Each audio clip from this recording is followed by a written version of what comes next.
Grants Pass City Council Workshop. First up on our agenda today is a presentation about the Committee on Public Art made a motion at their recent meeting. Hi, Susan. Hi. Hello, Council. So this is a Committee on Public Art motion that was made at a special meeting just last week. The committee motion was that we support the Independent Review Committee recommendation that the city commit a minimum of $10,000 as base funding for art along the road with the expectation that additional support will be solicited.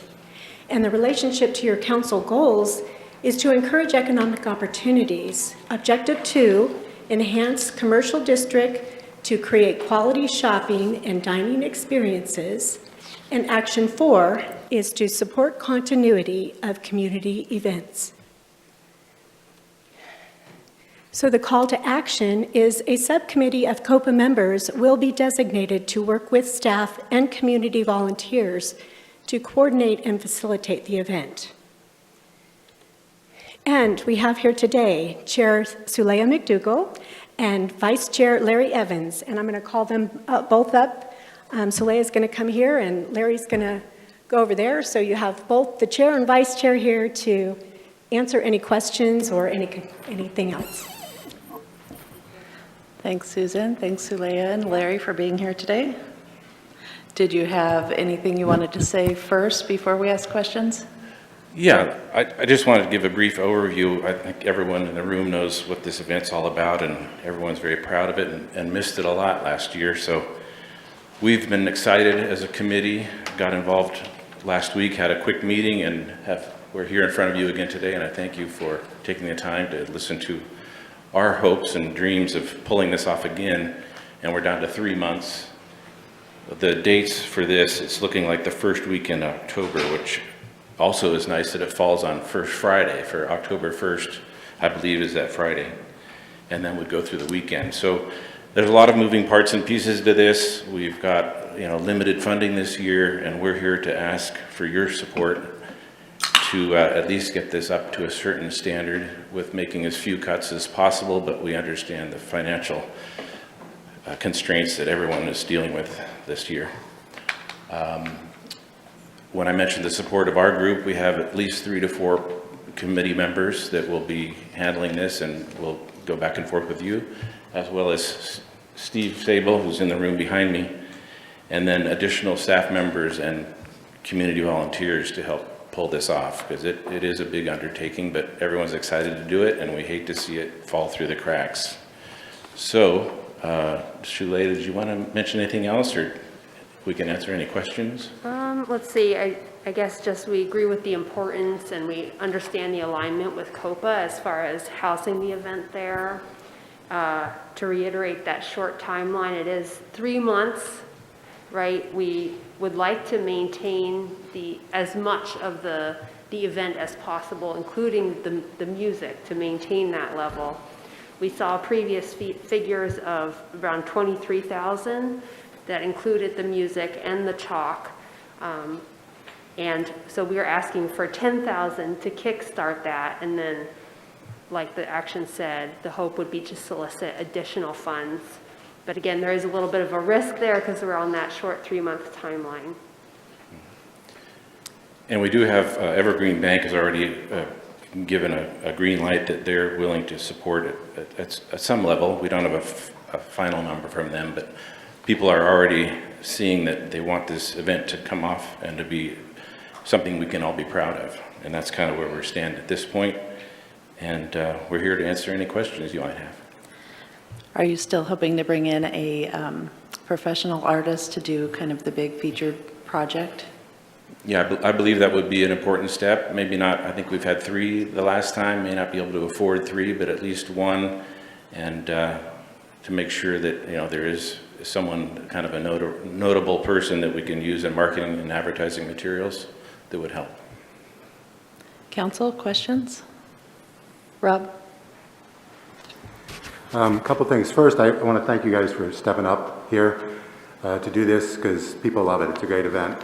And I also want to make it really clear, even though that event is literally right out the front door of my business, I'm not speaking because it financially benefits me in any way. I get it's kind of counterintuitive, but without going into details, I get a lot more foot traffic, but for a lot smaller dollar figure. So for me, financially, it's actually not good, but I love the event, and I know it's fantastic for many, many business owners downtown, especially the restaurants, and the people love it. So I thank you for doing that. And just a couple quick questions that might help you guys if you haven't already thought about it or done it. I know when we had a 4-on-1 a couple weeks ago with Aaron, I mentioned some of the names that I knew that were organizers in the very beginning, the first few years, and I thought that they may be helpful for you guys to potentially reach out to. I don't know if they're interested or they could be helpful, but I think a guy named Jeff Jones, advertising and marketing in Ashland was one.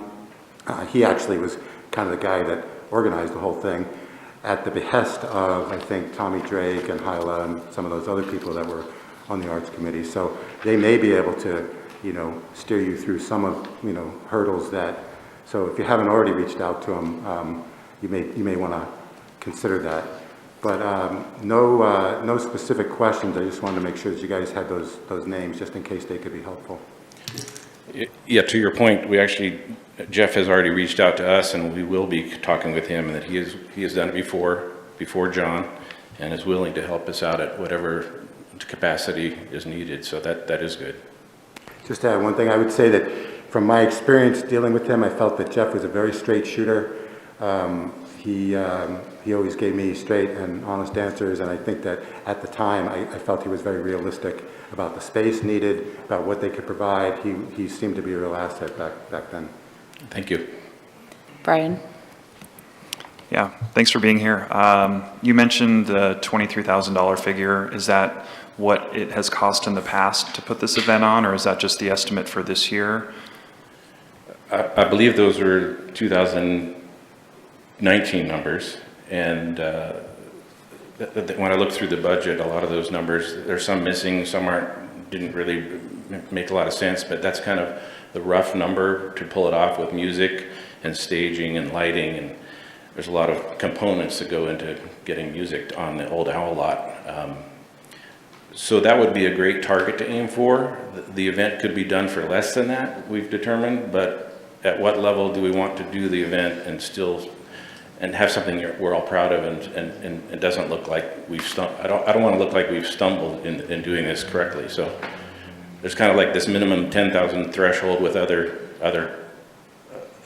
businesses helping, such as Evergreen, and so to answer your question, that was a rough budget from two years ago, and what we're going to do, our next step, is to come together as a subcommittee and some staff members and try and do a new budget, and maybe come back to you as a group and give you a better idea of, okay, what is the true minimum cost to go forward.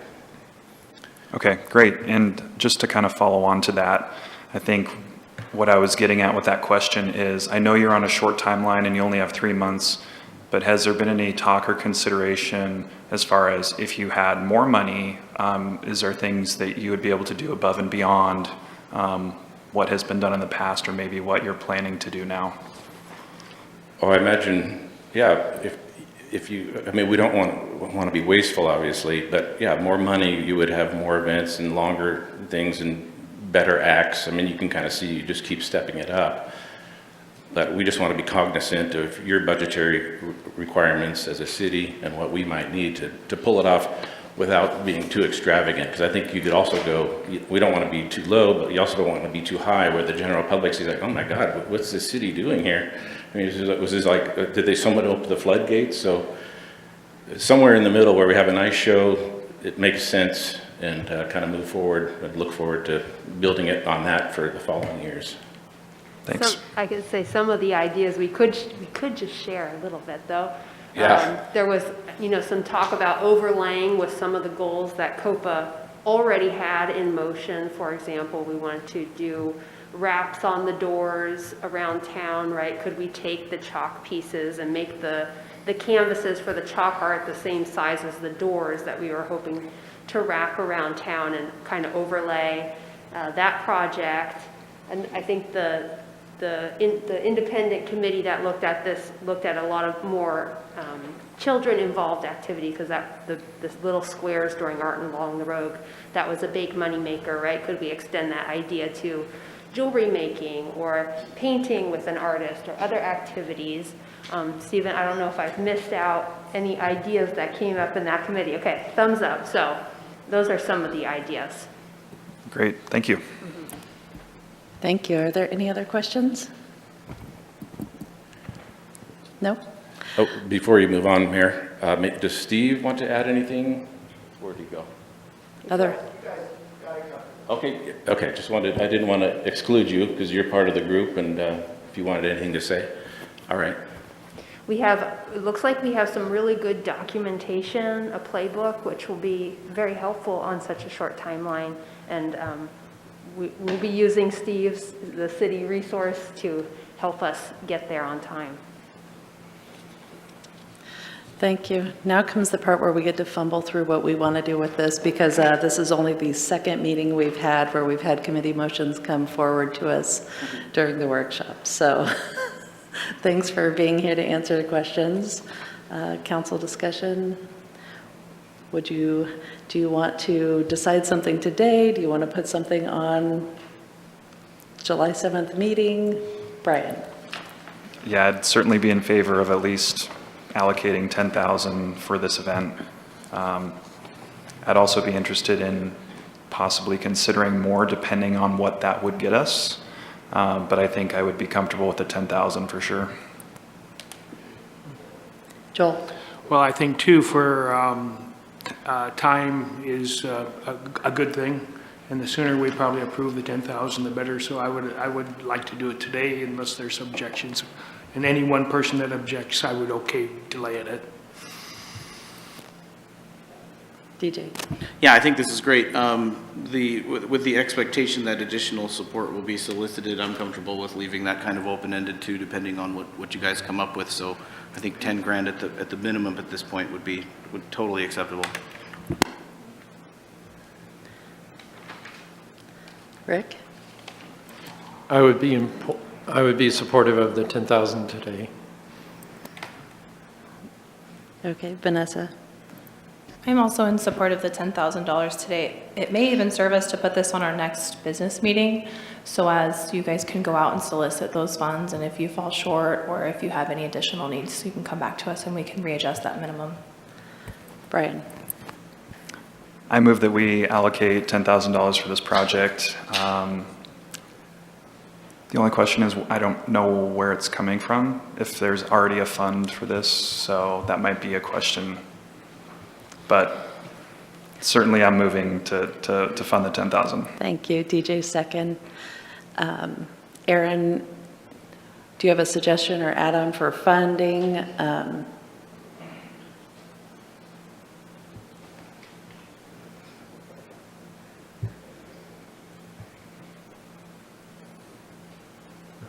Oh, yeah, go ahead.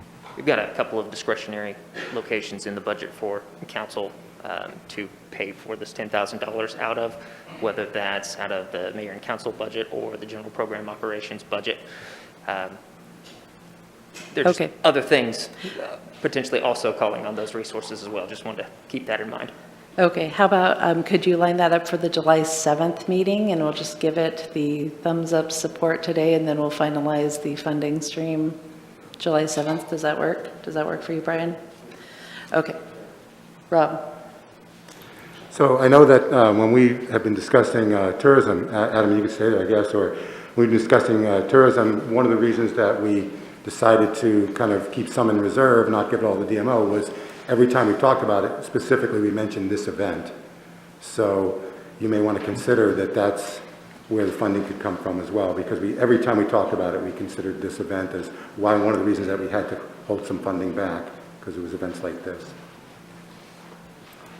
All right, so Brian, did you have something?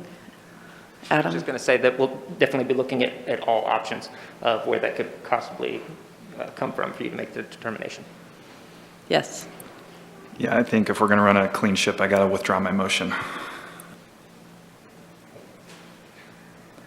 Okay. So you're withdrawing the motion just because we're putting it on the July 7th agenda and, okay. I think the motion may be beneficial for the group because if they do get confirmation that council is in support, they just need to pick the funding source and they can start getting running with that as of this afternoon, recognizing that council is supportive of the project. I Great. agree with that. Then I'll withdraw my withdrawal. All right. See, I told you we were going to fumble through it, but nevertheless, we once again have a motion on the table that's been seconded by DJ over here. Is there any further discussion? No. Okay. Let's vote. So we're voting to approve $10,000, but it's not yet allocated which fund it would come from. Brian? Yes. Joel? Yes. Rob? Yes? Rick? Yes. DJ? Yes. Kurt? Yes. Vanessa? Yes.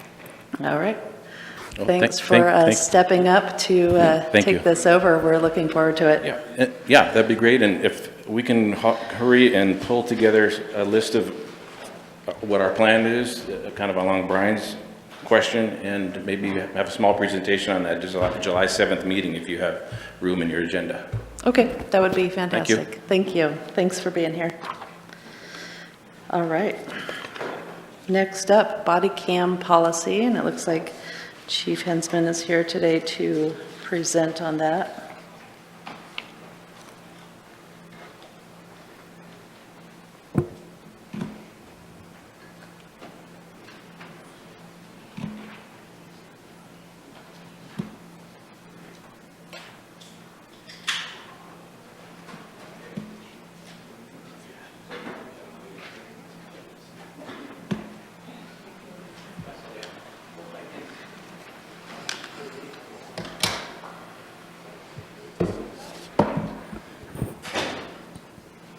Hello, Mayor and Council. Thanks for having me here today to review this body-worn camera policy and Axon video recording capabilities presentation. But before I get started, I wanted to introduce a colleague. I asked a colleague to come along with me, Captain Jim Hamilton, who is a subject matter expert on this topic. So I wanted him to come along with me. So at the end, he will be available to help me answering questions that I'm sure you will all have. But I'm a big fan of seeing things. So I actually brought a body camera for you all to kind of see and understand how they feel and kind of take a look at that. So I'll pass it down the dais. If it could come back down again, since it is a controlled item, I'd like to get it back.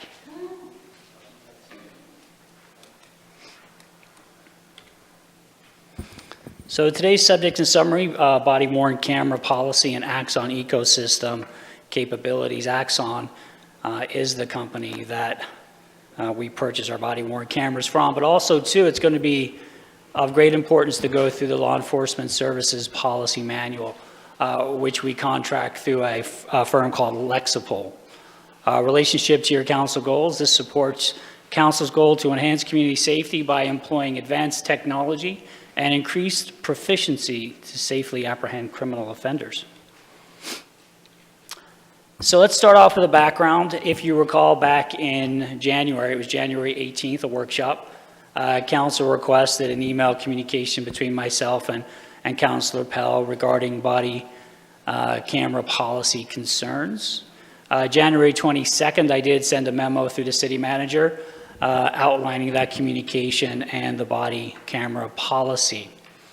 A recent workshop, it was June 7th, Councilor Pell requested a workshop due to concerns he had about this policy. And as a reminder, his concerns were outlined in the memo and email that I sent out on January 18th for your review. And it's all in your packet today. That packet's kind of lengthy. It's a big one, but it has the policy in question along with the memo and along with today's presentation.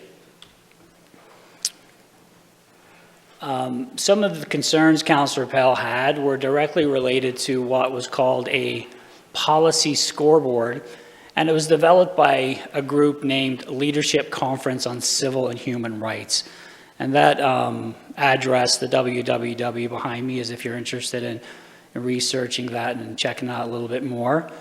But the Leadership Conference on Civil and Human Rights evaluation criteria They evaluated each department policy on 8 criteria, and they started off with like 25, and then they jumped to like 75 policies over a period of time, and they were focused on some of the biggest departments in our country.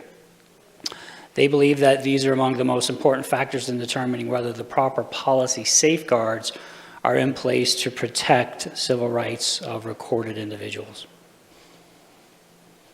So as I kind of continue through some of this background, I think it's important to know that there are 17,985 U.S. police agencies in the United States, which include police departments, sheriff's office, state police, highway patrol, federal law enforcement agencies. And when I did my research on this organization that provided feedback on the Leadership Conference on Civil and Human Rights on this particular scoreboard, and specifically the signatories, not one police agency was mentioned. So I think it's important that when you are talking about policies and procedures within the law enforcement realm, that it's important to include law enforcement. Continuing with the policy, this particular scoreboard, and it's also in front of you for reference. Some of the concerns, these points are up there, but it's important to note that we already score high on this scoreboard, and I'm just pretty impressed by that. And we'll go through a timeline towards the end of the presentation, which shows we've been ahead of the game for many years with technology, and that's going to be noted as we continue through the process. One of the concerns was that we make the department policy publicly and readily available, which it is on our department website. Limits officer discretion on when to record, which we do. Addresses personal privacy concerns, which we do. This one's a little bit different, prohibits officer pre-report viewing, which we don't do, but let me explain why. I think it's important that we are as transparent as we can be. Transparency has always been of great importance to the Grants Pass Department of Public Safety, and I would hate that if we weren't 100% right on a report that could be brought into question. So I think it's important to review your body-worn camera before writing reports, especially when you're dealing with significant use of force type reports. Limits retention of footage, which is yes, we already do that. Protects footage against tampering and misuse, which is yes.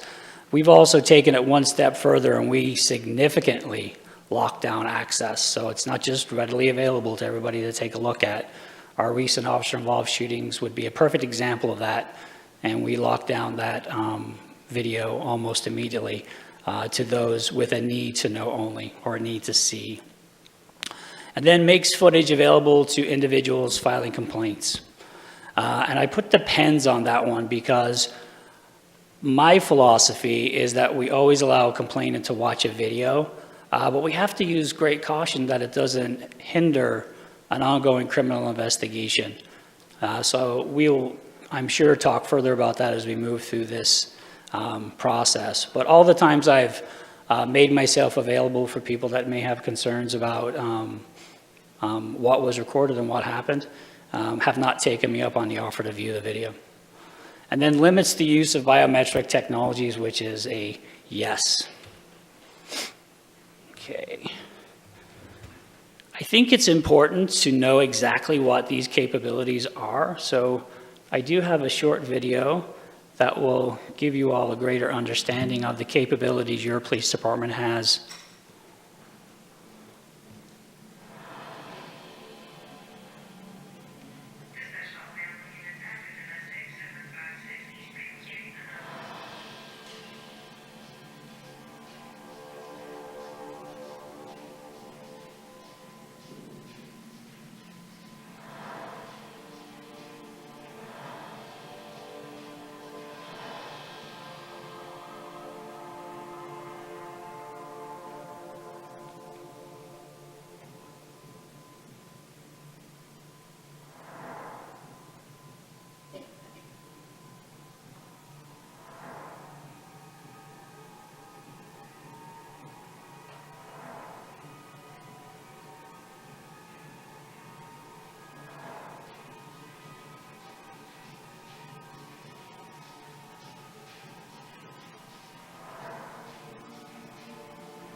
So as you can see, our technology is pretty robust, and we're pretty proud to have that kind of technology at our disposal, because there's many a moment where we don't have an opportunity, for example, to double click on our body camera to make it turn on, and we have product in place that if an officer draws his or her firearm, that the cameras will go on automatically, as you saw in the video behind me. So we call that the Axon ecosystem. Well, I shouldn't say I call it that, that's what they call it.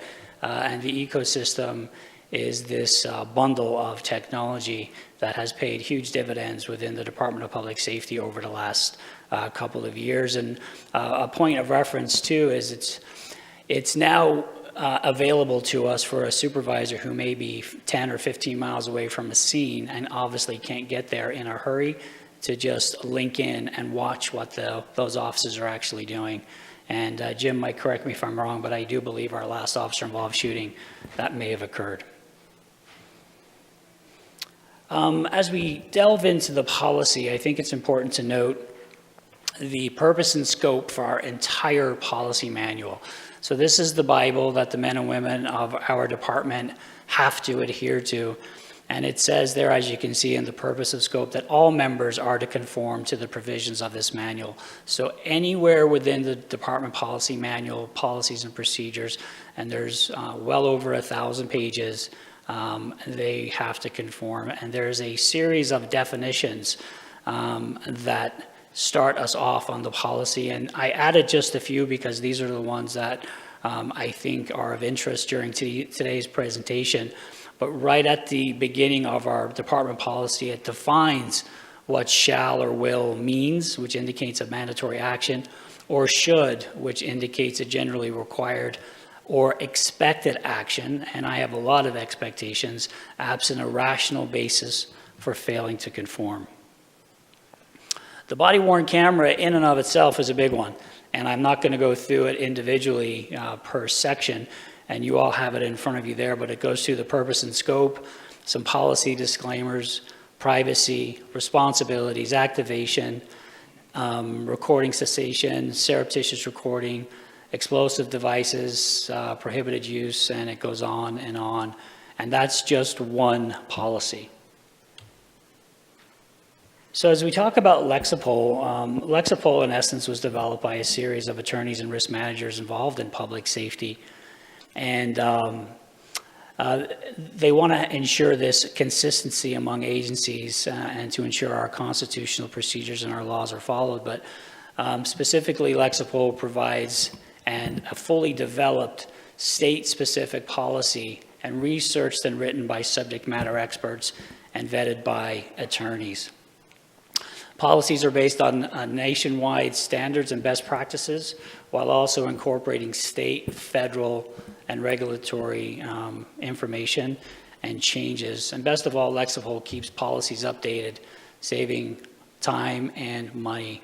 So anytime there's a legislative change, anytime there's a federal change, anytime there's a best practice, we get a notice from Lexipol with the updates to our policy.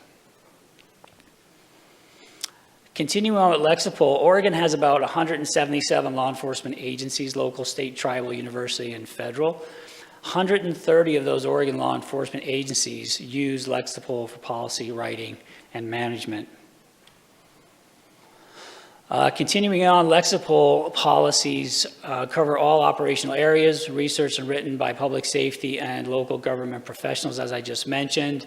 Updates delivered electronically when laws, practices, and standards change. But that doesn't preclude us from adding things, which we do quite often. Training bulletins to help personnel learn and apply these policies. We have a daily training bulletin that our men and women review. They don't necessarily have to do it every single day. You can look at it weekly and take in those 7 trainers, which I actually do quite a bit that way. Online and mobile platform to provide secure storage and easy access to policy and training content. Accreditation support to reduce the time and effort needed to earn and maintain accreditation. As you recall, when I first came on board, we actually let our accreditation lapse in turn taking on Lexipol.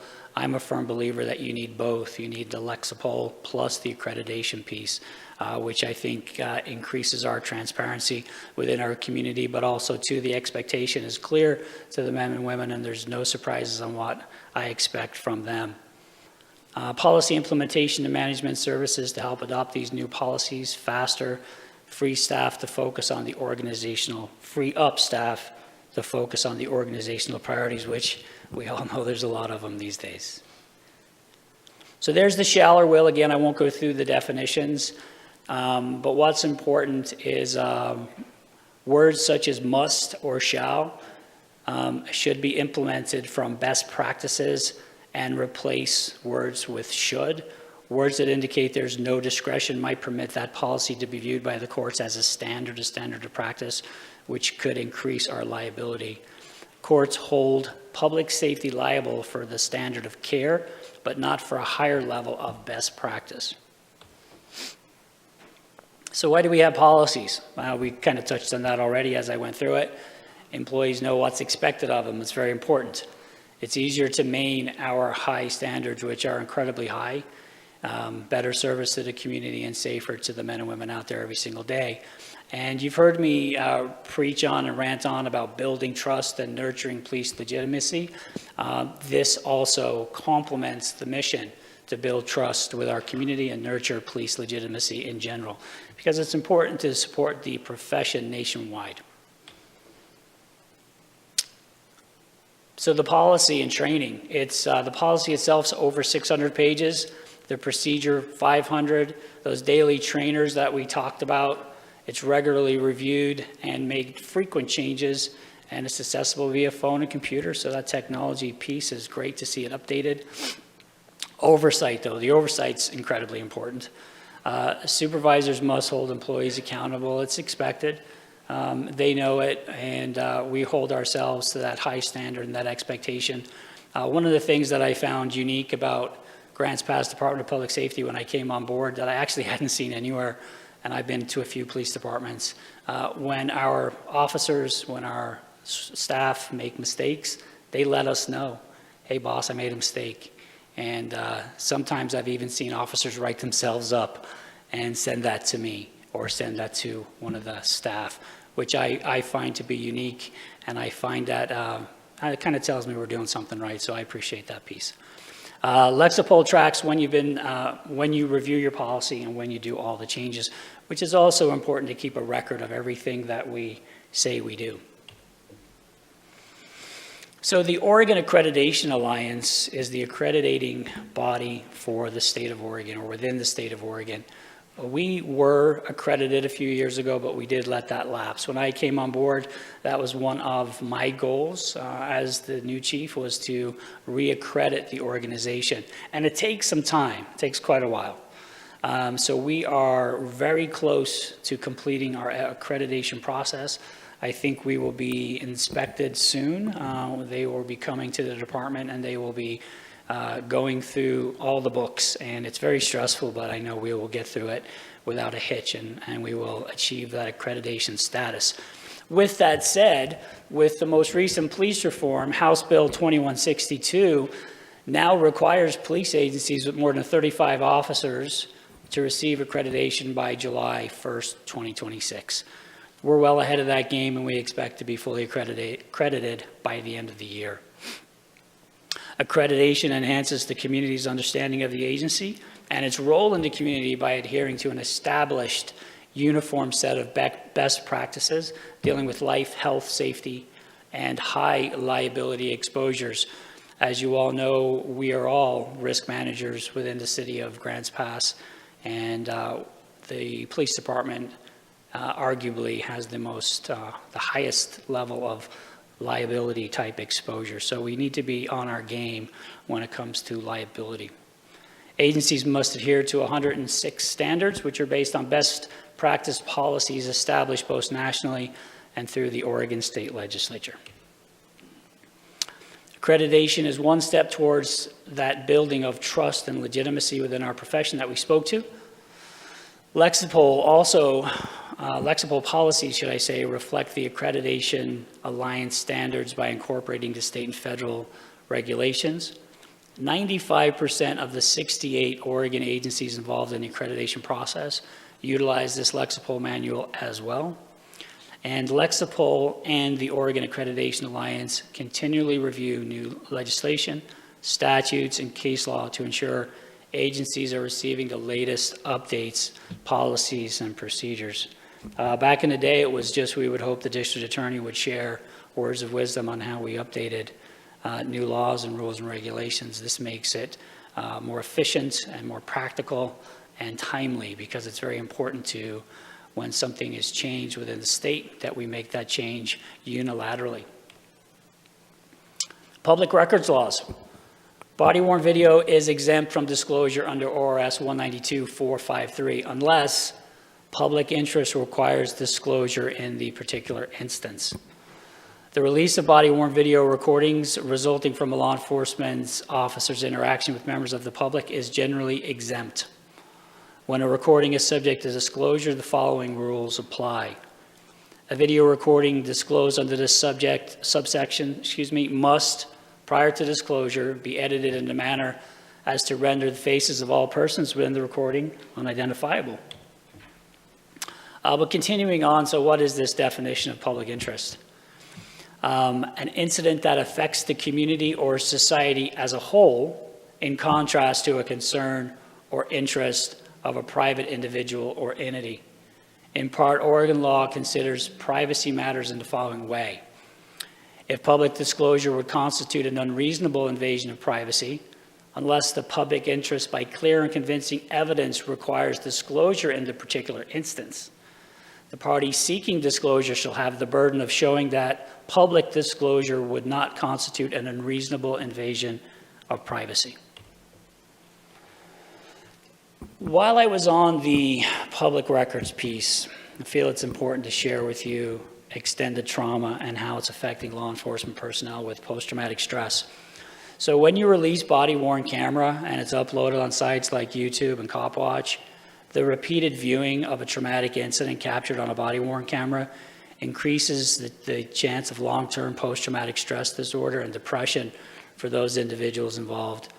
And Ann Kellogg, who's one of our contracted mental health clinicians, has warned us time and time again against allowing employees to repeatedly view these traumatic incidents. And I will share also, we have been transparent and open with the media, and we've allowed the media to view critical incidents, and they've also agreed with us that putting that up on the YouTubes and the like for eternity is not something that they were interested in, but they also appreciated our transparency because they got to see firsthand exactly what transpired. The history of camera use in policing, and then as you'll see within the Grants Pass Department of Public Safety. So in the 80s, law enforcement, 80s and 90s, law enforcement started to use the dash cams. Late 90s, increase in racial profiling allegations and assaults on police officers. Late 90s, tasers are introduced. 1998, Grants Pass DPS starts using VHS dash cams. So as far back as 1998, we are recording things that are going on. But then you'll see we were ahead of the game there because in 2000, federal in-car camera initiatives began. In 2001, we obtained tasers. That was a long time ago. We're already thinking about saving lives, de-escalating situations, using our mouth and sometimes not our brawn to take incidents under control. Grants Pass Department of Public Safety in 2006 upgrade from VHS to digital dash cams. In 2006, we obtained a taser cam. So we have cameras on our tasers, we have cameras on our bodies, we have cameras in our cars, and we have lots of stop gaps in there that turns them all on if for some reason you just can't get to it. In 2012, Grants Pass Police obtained the head mount body worn camera. In 2013, only 20% of the largest United States police departments use body-worn cameras. It's not a lot. 2014 was the death of Michael Brown, which prompted nationwide attention and the call for all law enforcement to wear body-worn cameras, which is far from happening. In 2015, it's when the Department of Justice started providing grants for body-worn cameras, we're already ahead of the game there. And then in 2019, when I came on board, we switched from the flex cam on your head to the body worn camera that I've passed around, and I see has returned to the other end of the dais. It's outstanding equipment, it's state of the art, and we're really pleased and honored to have that technology. And it works really well in our community. So in conclusion, and as I set us up for some questions, Grants Pass Police have a comprehensive body camera policy and an incredibly detailed departmental policy manual. Like all manuals, however, they need consistent, constant review, and that is why we are in the middle of a departmental accreditation process through the Oregon Accreditation Alliance. The Oregon Accreditation Alliance standards are all derived verbatim from standards produced by the Commission on Accreditation of Law Enforcement Agencies, CALEA, and that's a national best practice standards. That concludes my presentation. I tried to be quick and detailed, and any questions. And Jim, I'd ask if you could come up to the center, because as the subject matter expert, I bet you I cannot answer everything. Thank you, Chief, for the nice presentation and getting us all up to speed on the body cam policy. Questions, DJ? Yeah, so on slide 5, it said not one police agency was mentioned. I'm confused about what. Right there. Yeah, there you go. I just don't understand what that means. Yeah, no, absolutely. So I think there's a lot of groups in the United States that do research and formulate opinions. And this particular research group, when I researched them, I did not see any police agency that signed off saying that they endorsed what they are sharing.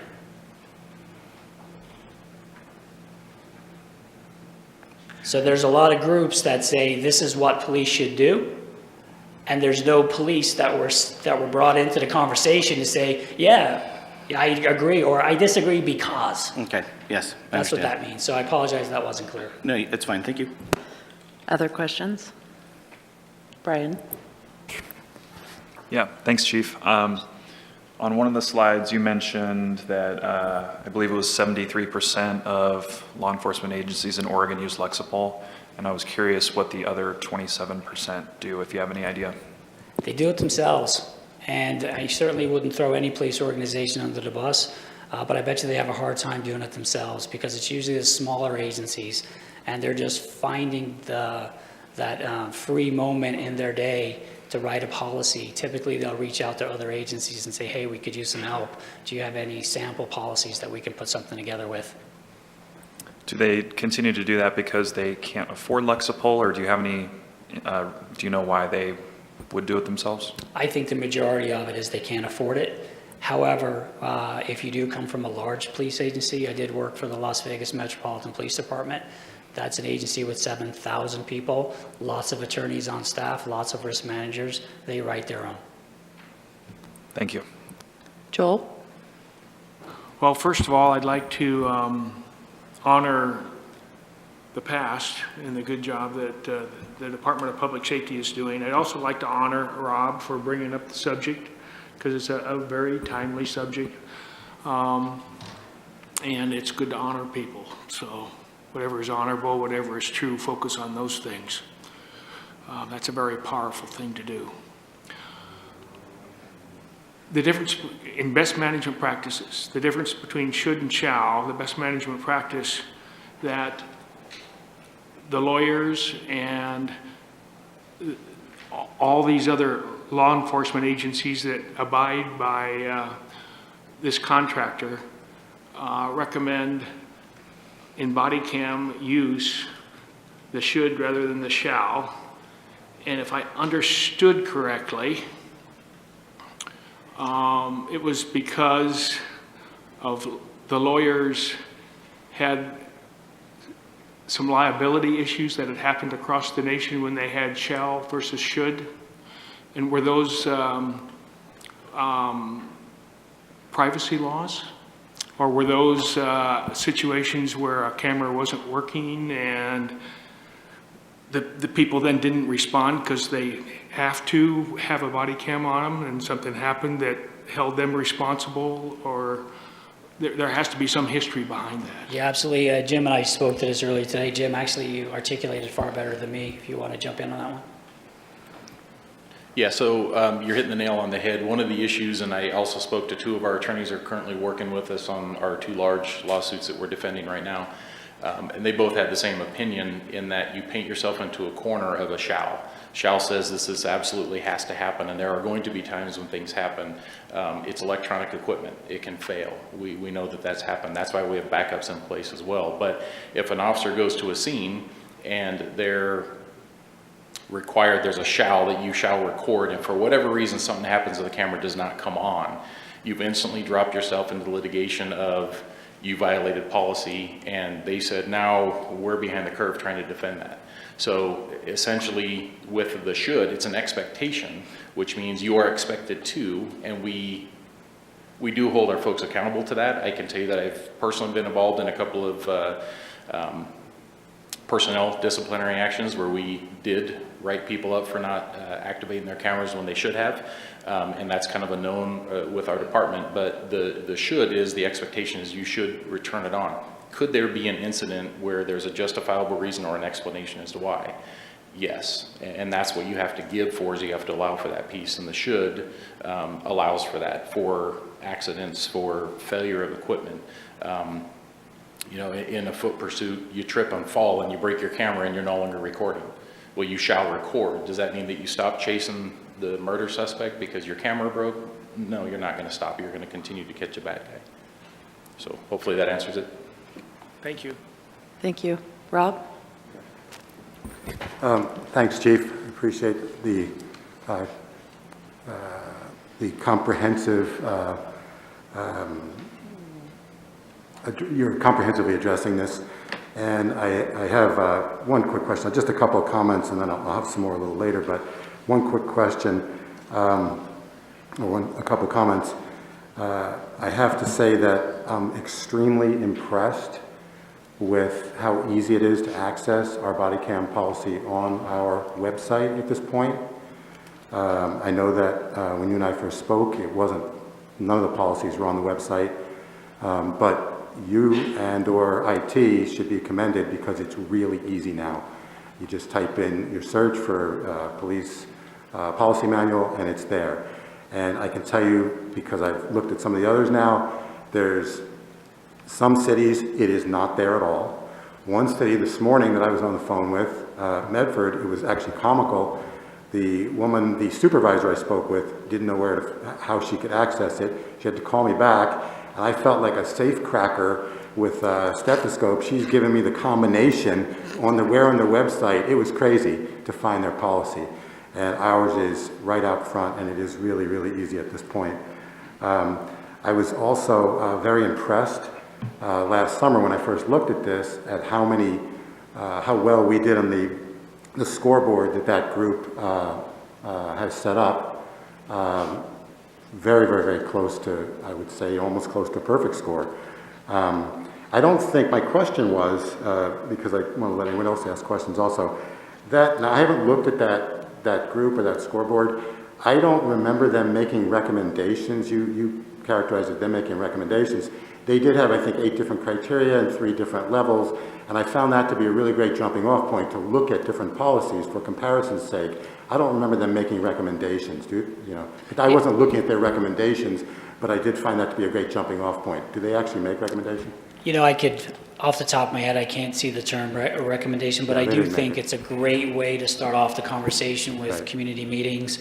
So people will have questions as to why you don't or why you do things. And it's just a great opportunity to share that with them and explain all the whys. And especially when it's considered what might be considered a more liberal group that law enforcement might necessarily always agree with. There might be a surprise that, no, there's plenty we agree with, and there's maybe some things that other people don't understand within the profession, and that's that whole piece of building the trust and nurturing the police legitimacy, because we have to do more talking, and I think if we did more talking over the last 20 years, we may not be here the way we are with police reform. It would have happened years ago. Thank you. Other questions? Let's go Kurt, DJ, Brian. Thank you. That was an excellent presentation, and most of the questions I had got answered before I got the chance to ask. But for all of us, could you demonstrate the action required to manually start the camera? Yeah, so to manually start it, there's the large button in the middle that you saw, and you just double tap it. And you heard the beeping, it's activated now, and then in addition to that activation, we also got 30 seconds of pre-record, so there's a 30-second buffer. So everything that happened 30 seconds prior is now on this, but the audio doesn't kick in until the actual recording starts. And there's a reason for that. In the state of Oregon, we're required, to basically let you know that we're recording. We don't necessarily stop, we just have to notify that we are recording anytime we come on it. So the audio doesn't kick in until you hit the button, and then we would notify, just so you know, you're being recorded. What's the capacity, recording time capacity? Don't quote me, I believe these are 64 gig. You can get a full 12-hour shift easily out of this. Because it only takes up the time, the real battery pull is when you're actually recording and not storing. Everything else is just in buffer. Thank you. PJ? So I do have a couple more questions, kind of following along that as far as the technology goes. That video showed us some capabilities, taser activation, firearm out of the holster, direct feed. Does the Grants Pass Department of Public Safety have all those features? Yes, sir. Yeah, okay, very good. A couple just policy clarifications about the footage available to individuals, allows footage to be viewed if it is not ongoing criminal investigation. Could you elaborate on that a little bit? Yeah, so obviously the majority of our, actually not the majority of them, but quite a bit are criminal cases. So we have to be very cautious on not to compromise an ongoing investigation. So we work hand in hand with our district attorney's office on when we can and can't release camera footage. I foresee a day coming that we're going to disagree with one another, and if we do have an incident here where I feel the community overwhelmingly needs to see it versus the criminal matter, we'll work together to release the appropriate amount. Knock on wood, that never happens in our community, but that's something that we'll work with the district attorney on if that time comes.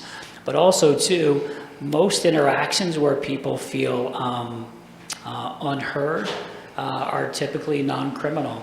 So if folks call up and say, hey, listen, I'm pretty upset the way your officer treated me, we'll review the camera and we'll give that person an opportunity to review it. And I can assure the council that if our men and women make mistakes, that we're all held to account and to that high standard. Okay, and then follow-up question with that. You work with the DA in regards to when it's appropriate to allow people to view those. Where does that ultimate discretion lie? Is it with the DA's office or the police department? Yeah, it's can be a little muddy. For the most part, it falls on my shoulders, but I follow the ORS. And I think it's important to stay consistent. We have that steady consistency piece, so no one can ever say that, you showed, Counselor Collins because he's a counselor, and you wouldn't show me because I am not. So we always try to stay consistent across the board. It works with body cameras, it works with staff. Consistency is the key, in my opinion. Sure, thank you. Following up with another policy elaboration, so request by members of the public to stop recording. Could you kind of elaborate on that? Like different privacy issues or whatnot, and what rights a citizen might have to request to stop recording?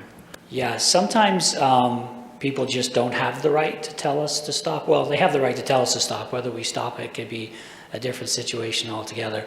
But for example, if you're speaking with a victim of a crime and they're in their home and you ask, hey, can I use my camera to record this because it's going to be much easier for us to transcribe it and use that as evidence, and they initially agree to it, and then they say, no, you know what, I don't feel comfortable with this, then we can turn it off. And there are instances in the field where it just might be an annoyed person for whatever reason, and it really doesn't mean a whole hill of beans, and we'll turn it off. Sure. There's no reason why we can't compromise.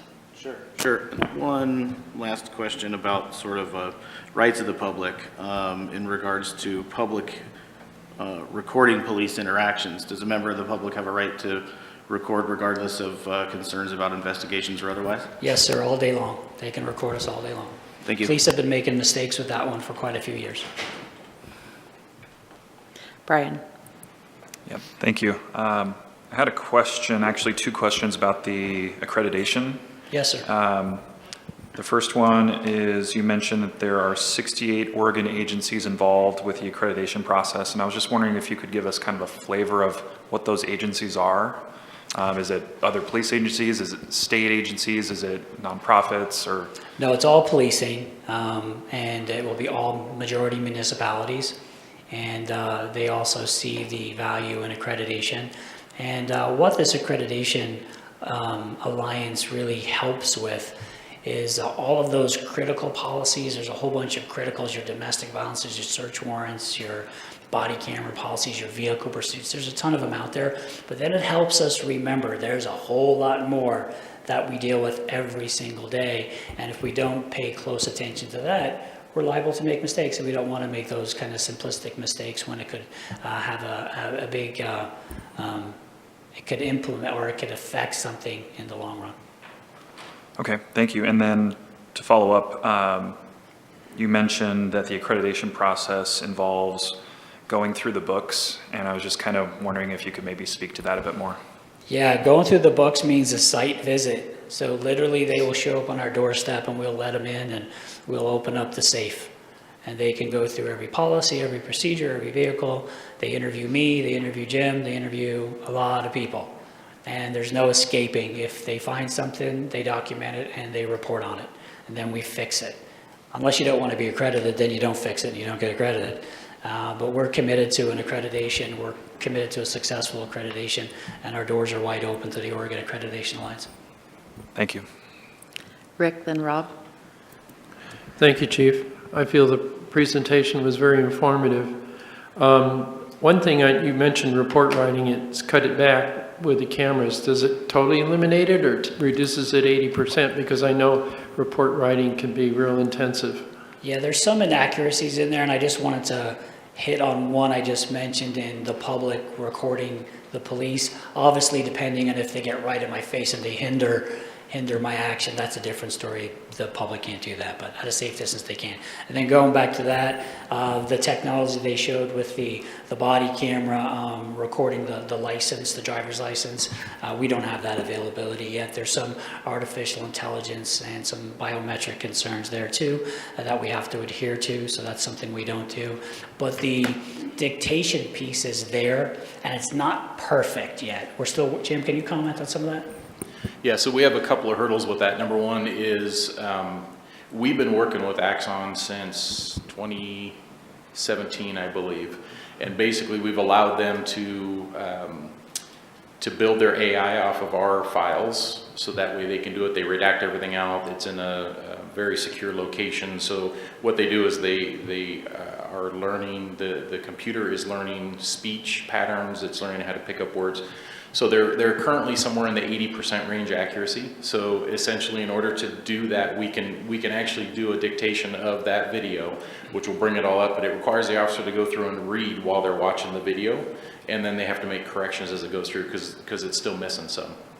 The other piece is, in order for us to do that, to implement it into our report writing system, we would have to switch from the current report system that we have to Axon Records, which there's an interface issue that we have to address between Tyler, which is our current system, and Axon.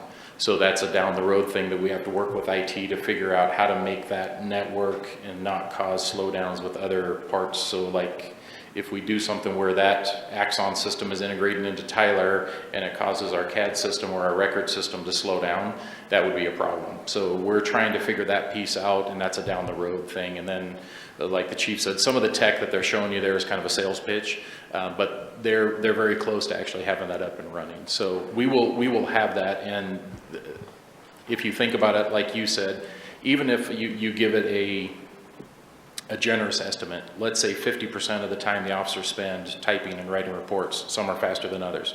Some of us still type like this, but we're pretty quick. Don't pick on the old guys.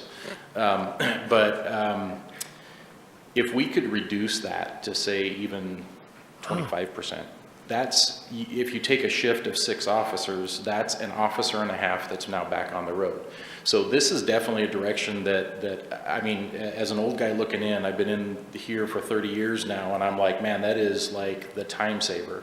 Because you can take an officer out of the office and we can put them back on the road, even if we could get it in half the report time. I mean, that would be amazing to be able to do it. And just the, you know, the force multiplier, what it does to your personnel, it's huge. Plus, you're getting your reports to the DAs quicker. You're getting all of that data uploaded. You're getting everything done a lot faster. And then hopefully we get the accuracy. You know, if we can get it in the, realistically, they expect to be in like the 97% range. But if we can get all that integrated, get those bugs worked out, I think you're going to see a true game changer for law enforcement down the road. There's a software program out there called Dragon, and Yep. I don't know if they use it or not and what their efficiency rating is. I realize there's no program that's perfect. Yeah. Do you know what they use? We've actually tried that. We use that within our system, and it's still pretty buggy, and it wasn't effective for the report writing that we do. They're actually developing their own AI. So Axon went to several companies that were doing that piece, and they bought those companies and basically absorbed them. And now there's a big tech area up in Seattle that they work on for these things and all of the AI piece that they're working on, including they also have a what do they call it? It's a group that looks at it to make sure that they're not going to be violating anybody's civil liberties or going too far with the AI piece as well. So that's also included in it. All right, thank you. Mm-hmm. Rob? Yeah, quick question. So is it safe to assume that if a police officer's taser and gun are not drawn and they're out of range of their dashboard camera, that there's no recording going on? No, you can still manually operate No, it. but I'm saying if the body cam's not on. So there's the only way that they could get it would be to manually it would be the body cam being on. Correct. Otherwise it's dark. Correct. They would have to manually operate it, or if I draw my gun, Right. it'll activate. If I activate my taser, it'll activate. Or if the chief does any of those, it'll activate. Because it's the 30-foot range. We do it for any device. You can set it to where you do it just for, like, my taser would only operate my camera.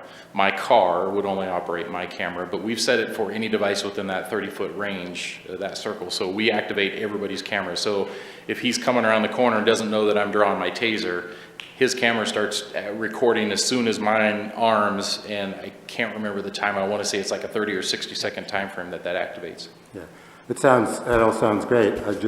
Again, just to be clear, so if an officer is by himself and he hasn't drawn a weapon, if his body cam's not on, we've got nothing, right? I can answer that real quick. Yep. The answer is yes, but I will add that just about every cop in every city nowadays, as soon as they jump out of the car, they're beep, beep, they're on. They were at the growers market on Saturday. I'm sure they were beep, beep, and they were on, and probably no reason to record anything like that. There's so many accusations these days, and there's so many complaints of misconduct. I think every police officer might want to consider always turning their camera on, and I know our guys turn them on pretty much every time they jump out of that car. Is that just at their own discretion in an event like that? If you're dealing with a citizen and just a regular one-on-one, hey, how you doing? There's zero reasonable suspicion for a crime. There's zero reason for a field interview. There's zero reason for a crime, and it's just the chat. There's no reason to have it on, but then things sometimes can go south fast, and we're all pretty good at recognizing that, and if it's not on, they're quick to turn it on. Plus, you have the 30-second backup that pretty much catches everything. The day I spoke with an officer, he had his on. I hope he wasn't expecting things to go south quickly. It was a nice interaction. Any other questions, DJ, than Vanessa? Yeah, I do have a question to kind of burrow a little bit deeper into the concerns about the liability to change from words like should and shall, and maybe Mark can help me understand this a little bit more. Is there a possibility for, I don't know, some kind of indemnity clause or recognition otherwise that says, hey, equipment failure happens? I'd have to imagine that some people have maybe at least tried that, because I think that's kind of one of the spirits of this conversation is using, I guess, more direct terms like, shall use, et cetera, basically getting your legal opinion about the verbiage. Yeah, Well, I think the example you just made about equipment failure would be just one tiny example of many reasons that a camera may not be activated. So I originally, Councilor Pell brought this to my attention, and in my mind, most of the time when I'm drafting something, it's like a contract, and I'm defining the universe of interactions between parties, and I want there to be no doubt. I did not know at the time when I originally looked at it that should is defined as something that you're expected to do absent articulable reasons why you didn't do it. And so that somewhat changed my view of the shall, must thing. Furthermore, I'm not a litigation attorney. I don't represent police officers or public agencies accused of misconduct while on duty. And so I would defer to the other attorneys that Jim Hamilton mentioned that he discusses with, who encourage to say should. And I can understand the desire to have a finite, objective, this is what you will do.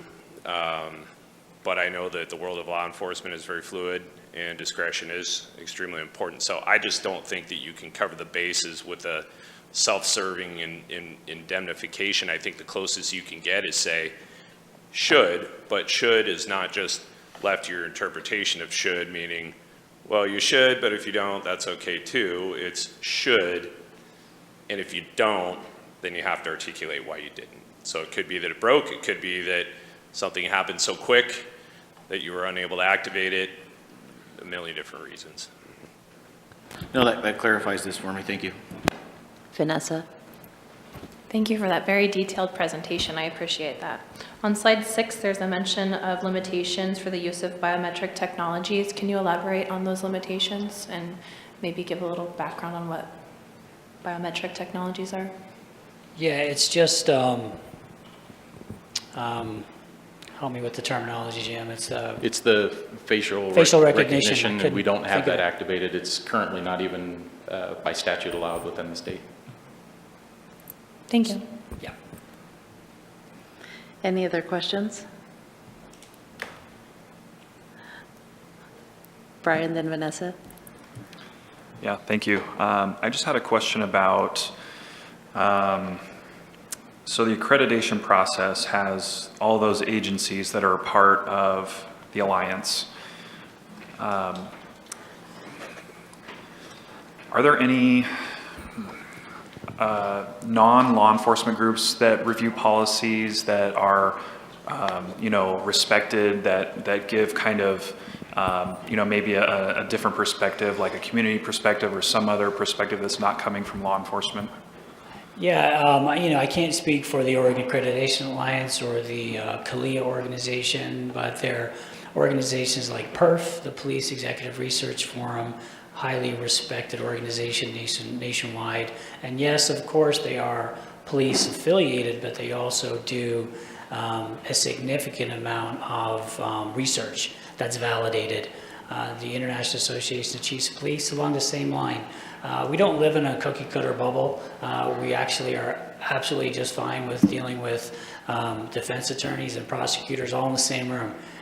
For example, when we had open forum meetings last year before some of the protests downtown, the doors were open for everybody to come in and get a difference of opinion. I'm not a big fan of a one-size-fits-all model, and I think modern policing would agree with me. Thanks. I don't know if it would help you or not, but for a little over 20 years, we were CALIA certified. So we were an accredited agency nationally. Over time, the one failure that we saw was that the policies were being updated by us, and we ran into some snags with verbiage. And that was the main reason why we stepped off from CALIA and we went to Lexipol, is because of that ongoing update. So Lexipol and those policies are actually written by attorneys.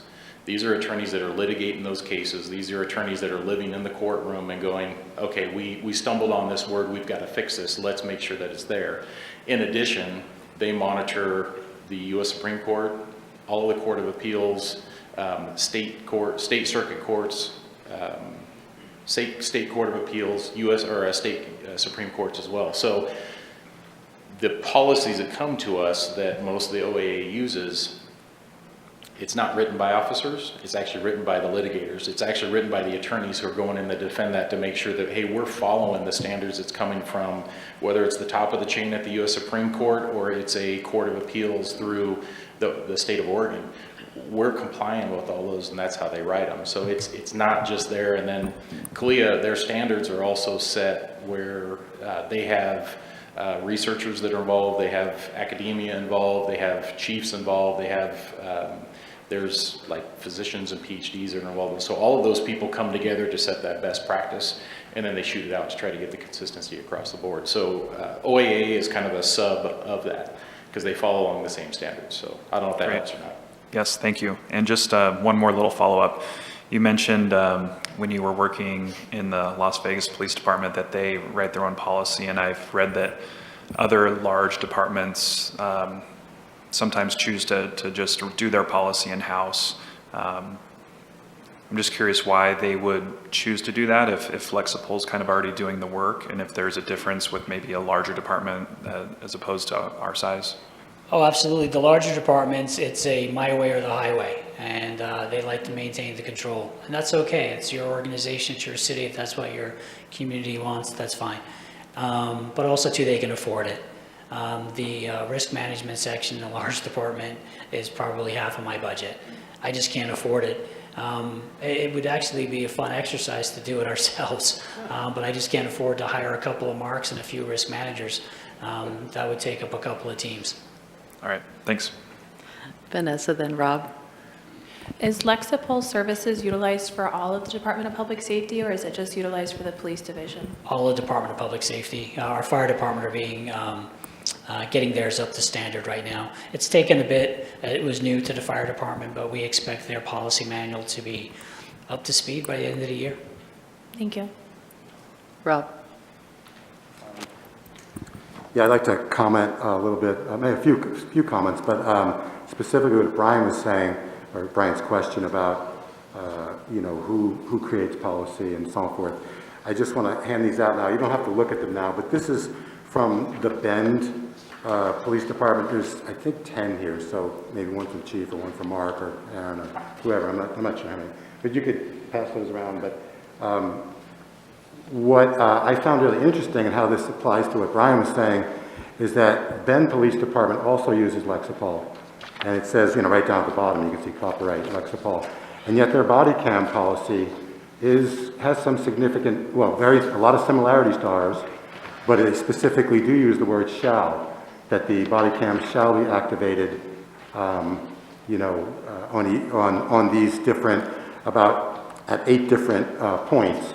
Now, our policy is only about 4 of those points, and it's the word should. This is also a Lexipol client, and they say shall, and there's about 8 different points. So, to address that also, there is, I know the chief mentioned earlier that, some of the experts, that did that survey, and there was no police involved in that, but I'll say that I have a quote here from, I guess a guy named Jim Berman. He's a retired Redlands, California police chief, and also the former Police Foundation president, National Police Foundation president. He said that Lexipol is not a perfect system. Some agencies embrace them with little or no alteration. You buy the core concepts, and then you have to decide what's going to work in your city or not. So, Bend, I think, is an example of someone who's literally, their policy is almost the exact same length as ours, like 600 pages or something like that for their police manual. It's so similar, it's so parallel to the Grants Pass policy, but on the body cam thing, they have actually done something different. Now, like Ashland, for instance, their policy is almost exactly the same as ours. It's word for word, so they're using the exact same Lexipol template that we are. But Bend is a really good example, I feel, of someone, of a city that's actually stepped it up just a small notch and decided to modify that, and they have used the word shall instead of should in some of those key areas. There's also a couple things on the Bend that I'm not exactly sure where they'd be addressed in ours, if at all, but, and, you know, they've got, let's see, there's, it's changed the word should to shall, and also, let's see, Bend has some specific language about, I guess, mental illness. In other words, there's when answering that type of call should be or shall be recorded. I guess that's, they've got letter, anyway, there's a few. Letter G on there's instances of forced entry by law enforcement. I mean, I think that's a really appropriate place for a camera to be on. And my point is not to necessarily scrutinize this, but my point is to use this as an example. And I believe there's at least 3 enhancements. Well, the first major enhancement is they use the word shall much more prominently than the word should. But there's also at least 3 or 4 enhancements. And they are a Lexipol client as well. So that, you know, kind of addresses what part of what Brian's question was, I think. I have some other comments too, if people are done with questions, but. Can I make a comment on that one piece? Sure. Yes, Yeah, please. because you're spot on, absolutely. And I've done the same thing. I've also pulled the, actually I didn't pull it, someone did it for me, the body worn camera from the International Association of Chiefs of Police, and they have some varying opinions as well. So yeah, it may appear like a one-size-fits-all policy, but it's certainly not. For example, we have made modifications to our policy, and we will continue to make enhancements and sometimes deletions from Lexipol. But most recently, we added in there my direction for SWAT, for investigators, for specific special duty assignments that they shall, I think I put shall in there, but they will wear cameras as well. And that's incredibly important. The men and women at Grants Pass, they don't know the difference of shall, should, would, will, wise. They just know the chief wants them to wear it and the chief wants them to turn it on. And they're really good at that. They want to support, they want to serve. We have nothing to hide, we have nothing we have no worries and concerns about this kind of policy. But what I will share with you all, and as you mentioned at the beginning of this, every policy, every discussion, every chat's an opportunity to make a change. And I'm taking a look at this. I take a look at policy all the time. We take a look at practices all the time. And these are operational decisions that I have to make on a regular basis. And I will share, we had some really bad incidents that happened over the last 12 months. They were all captured on camera.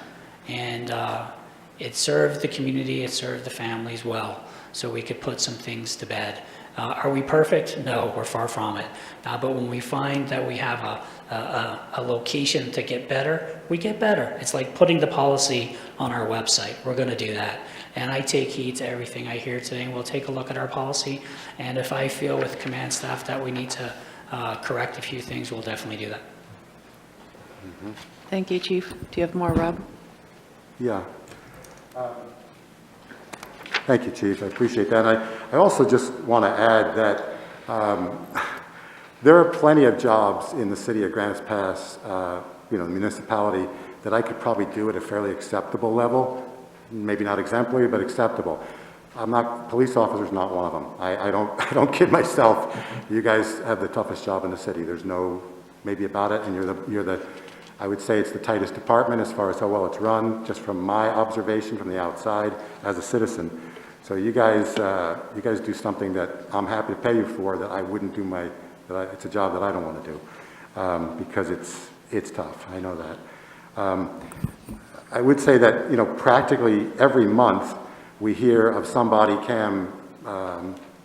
questionable circumstance somewhere in the United States, and just as a citizen or as a consumer of the news, I have to say that for me, the biggest trigger for suspicion is when the report comes in and the officer's body cam was not on.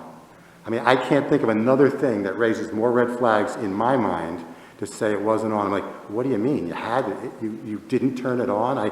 All of a sudden, I'm thinking, why didn't you turn it on? Or maybe it was on, maybe they destroyed it. I mean, my mind goes to a lot of different places. And I'm sure that I'm not alone with that. Absolutely, I agree with that too. Yeah. So, and I'm amazed too that, you know, just in my research here, and I know that I talked to DJ yesterday, he was shocked that the city of Portland, who's all about police reform or whatever they're about up there, I don't think they had body cams until last year. And it's unbelievable. So we're way ahead of many places. You know, the city of Boston, that police union there fought body cams tooth and nail. When they first allowed them, they allowed a couple of dozen of them, and I think now they're up to about 50%, but it's all a union battle there. And fortunately, we don't have that issue here. We don't appear to, at least not to my knowledge.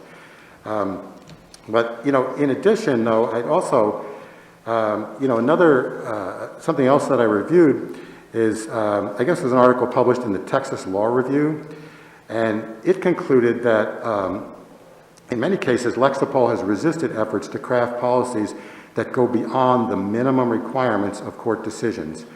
And, you know, and that was by, again, that's published in the Texas Law Review, but there was another, I think this guy was a constitutional lawyer, and, you know, he says that Lexipol in many cases seems to value reducing liability over serving the public with full transparency. And I know that, you know, as you mentioned earlier in your presentation, you know, that is one of their goals, is liability. And that's really important to cities, but the other side of that, it needs to be balanced with transparency. So, you know,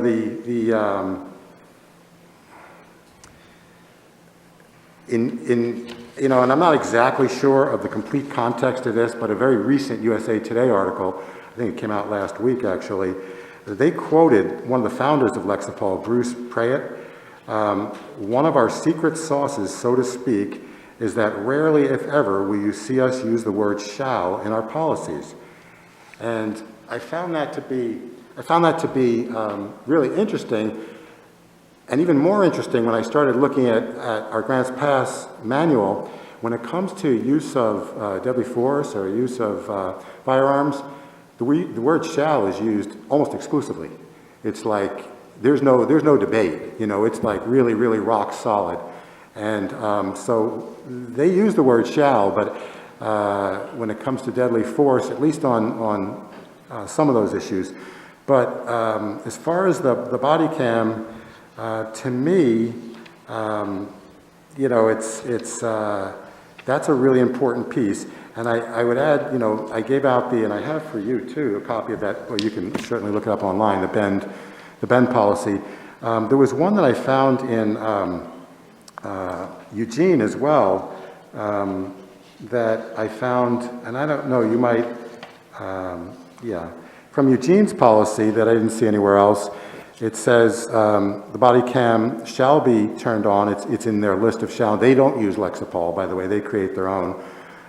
They also have a Citizens Review Board in their charter, Citizens Police Review Board. They're kind of a different animal than we are. But they say situations when a person is in custody and either being detained or transported in the patrol vehicle. This includes detentions and handcuffs while investigating whether or not the crime has occurred. So they add that as well, and I thought that was different than our policy and also I think worthy of inclusion.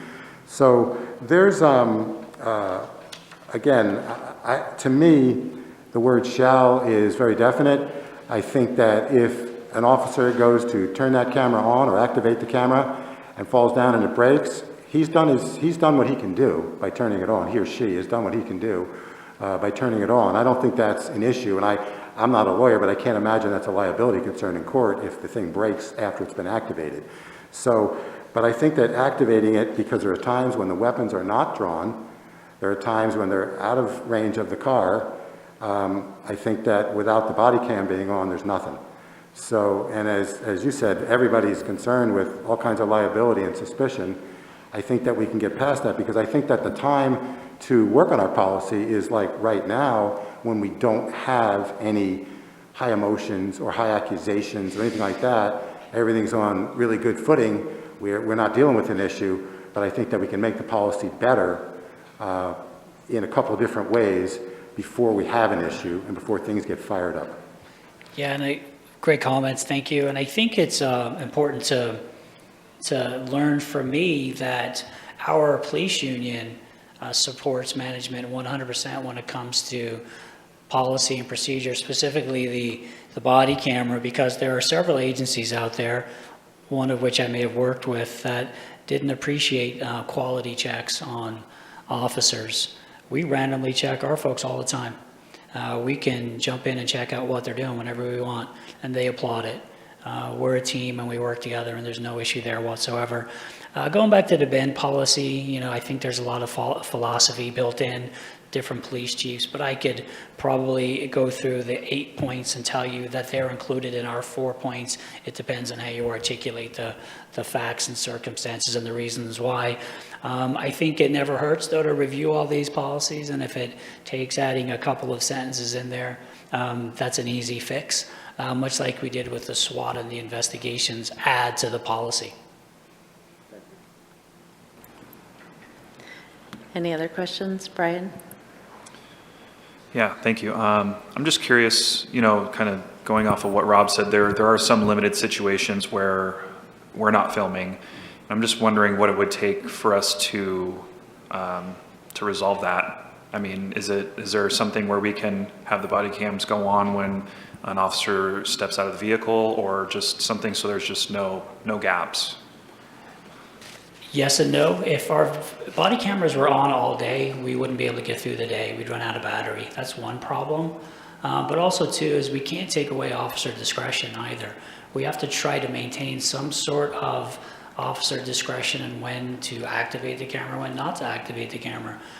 The reality is our officers, when they jump out of that car or interact with people, they're turning on their camera.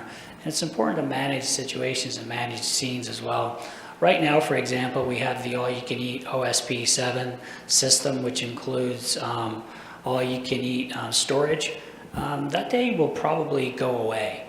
We currently pay about $150,000 a year for this bundle, and our contract will be up in a couple years. My guess is there'll be a healthy price tag attached to that. And like I said, the battery life's just not going to last the full shift. Also, just for reference, one of the things that I guess that we do have implemented is the officers understanding the difference of basically it's any enforcement contact or has the potential to be an enforcement contact or that you believe would be something that is going to garner a complaint or somebody's having an issue. Prime example of why we don't record everything. The ACLU has been involved in this for many years. You can go all the way back to 2015 where they didn't initially, and I think 2014, they wanted every cop to have a camera. Come back to 2017, now they're saying, yeah, we're not sure. We don't know that we want all of this to be recorded because of privacy interests. So we still have a privacy interest that I think we have to honor. If I'm having a conversation one-on-one with the mayor and there's no enforcement contact, do I have the right to record her conversation with me for no reason? Because then there's questions about, well, what do you do with that data? And those are the questions that come up about, well, now the officer's recording things that he shouldn't have. So we're walking a razor edge on which side do we go with. So I totally understand what you're saying, and I can tell you that in 2012, when we went to these cameras, we were the first in the state. And we got grief from several agencies, including neighboring counties, that gave us grief about going out and recording. But what happened was we'd also gone to a couple of trainings prior to that where they said, listen, this is the wave of the future, and if you guys aren't bored with this, it's coming. You might as well get ahead of it. And we did. We jumped on the train pretty early. I get calls from agencies on a regular basis asking us, hey, we're getting ready to start our program. And I'm floored because we've been doing it for 9 years. So the questions and the things that are going on, these are not new. We've gone through all of these numerous times. I think the issue is if you have a blanket policy that says you will do all of that, you start bringing up the questions of what about this and what about that? So you have to find that happy medium, and I think that we've done that with the policy. Most policies, if you go to a police agency, have a name attached to them when there is a shall included. Because somebody didn't do that and the policy gets changed and it says you shall do this because Joe messed up and didn't, he should have. We're pretty fortunate, and knock on wood, that most of our officers understand that, and the folks that we have now, they're not like in 2012 when I brought these cameras in. they've just been wearing them their whole career. You know, the majority of our officers have been wearing these cameras forever, and it's just normal. You walk up, beep, beep, hey, how you doing? You know, Captain Hamilton with City Police, need to see your license, registration, proof of insurance, please. The reason I stopped you is because of, you know, speed. Just to let you know I'm recording our conversation. I mean, that's the spiel that everybody has that they go through, and it's just a known that you get it. Could there be a time when you don't get a chance to get it on right away? There is, but that's why we've added all the other triggers, to include gunshot detection. That's the one thing that I didn't talk about with you. There's a gunshot detection on this thing where if it hears a gunshot, it'll start recording right away. Or if I go flat, it will start recording. It'll also send out my GPS coordinates, so that way we can go find the officer. There's a couple of videos that Axon has out there that have that there. So there's a lot of those triggers that have been put in place to try to take up just what we're talking about. And I don't think that we're ever going to hit the mark and say we're 100% with everybody all the time. We've got to get as close as we can, and then we've got to trust our folks. We train them right, we give them the right tools, and we put them out there to do the right thing. And then we do the other piece, and that is monitor. And the monitoring occurs with what's called Axon performance, and that's what the chief was alluding to earlier. We can go in and we can look at the teams, we can look at individuals. What's their recording rate? How many calls do they go to that we're not seeing a recording turned on? As long as we're doing that, we're going to intercept before something bad happens. And so that's the piece that's not been brought up, that we do have that as a background for our supervisors to use, and then the random audits. So we can go back and we can look at those camera files and go, hey, did they record? What did they say? What did they do? How did it go? And then we review our use of force. We're looking at all the cameras. If there's a pursuit, we look at all the cameras, the cars, the body cams, anything that's going to record, we're looking at all of them. So I hear what you're saying, but as the guy who's been involved in multiple litigations that go into federal court, I will tell you that just one word can make a huge difference in how the case goes. And that's why this is such a delicate discussion, because I'm the guy that's standing in federal court raising my right hand, and it is extremely uncomfortable. It's really not fun at all. But that's the stuff that we try to get ahead of, and that's why we record as much as we do. That's why we went to an unlimited plan, because we were storing so much video that it was like we were way above, and Axon could have dropped us years ago, and they're like, you've been with us for a long time. We're going to give you a little more space, Well, now this is open. So I guess that's the only thing I would say is there are things in place to catch that, and there is a clear expectation that we record any of those contacts that go sideways. If another officer comes up, they would have the ability to turn on. If I'm involved in something and I get hit and I get knocked out right away, you look at Arvada, Colorado, that officer was walking along doing nothing, and a guy came up behind him and shot him. Nothing's recorded on his cameras because he wasn't there for an enforcement contact. He was going up to check basically security at an area. So if you're not in an enforcement contact, you're not going to be recording everything there. That can happen, but all of those other officers that came in behind him had their lights on. Those lights trigger those cameras. Or when they hopped out, they unholstered their weapon. That's going to trigger the camera. So we've really tried to do everything we can to put as many triggers in place to make sure that these things are working, while not going so far as to paint an officer into a corner and allow no mistakes. We're not going to be perfect. We really aren't, but there's a lot of backup that's there to try to make sure that we get as much as we can out of those cameras. So, sorry, Great. I didn't Yeah. go too far with that. No, that's great. Thank you. And then just one little quick follow-up. You demonstrated how easy it is to turn on. Is it the same ease to turn the camera off? It's a little bit harder. You have to actually push and hold the plunger for, I think it's like a couple of seconds. Okay. So you tap it twice, it goes. You actually have to physically push and hold long enough to hear the beep for it to shut down. If you just hold it briefly, or like if I rub up against somebody, it won't turn off. It's also indented, so that way you don't have it sticking out where if I lean into something, it'll shut off. Great, thank you. Yeah. All right, council, we've been talking about this for quite a while, and I'm definitely at the point of wanting to know whether there's some sort of direction we're taking with this, or whether it's just information only. Rob? Yeah, I just have a few points to sum up, and then I don't have that much more to contribute. But in a shorter answer to, I think, Brian's question, there is a definite list in just about every, in all the different cities' policies that I've seen, that there are definite exclusions for when cameras are clearly not to be turned on. So there's a list to be turned on. There's a very definite list of when police officers are not supposed to use them. And I think that, I think it's just a shorter answer, but the thing that, a couple things I just want to stick in my mind is that, the chief mentioned that, it's possible that the 8 points in Ben's policy are kind of embedded within our 4 points. Again, that is, it's so subjective of whether or not those 8 points are embedded or not embedded. To me, things should be a little bit more definite than that. And, you can't really, I don't think, legislate or form policy based on the current personalities of the people that are in the jobs now. We haven't had a problem. All the police officers seem to be good. They seem to have a good relationship with their supervisors. But, legislating on the basis of their personalities, to me, is a little problematic. I definitely,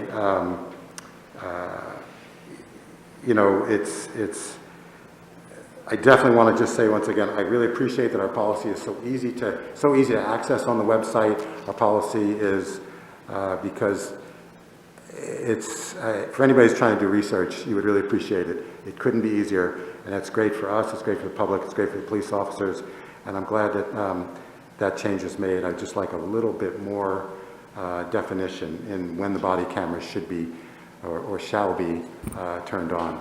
Thanks. And that's an easy fix. I can easily do that. DJ?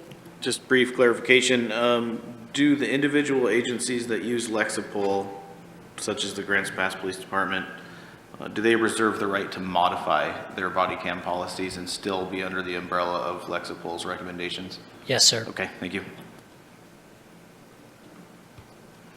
I see Jim shaking his head.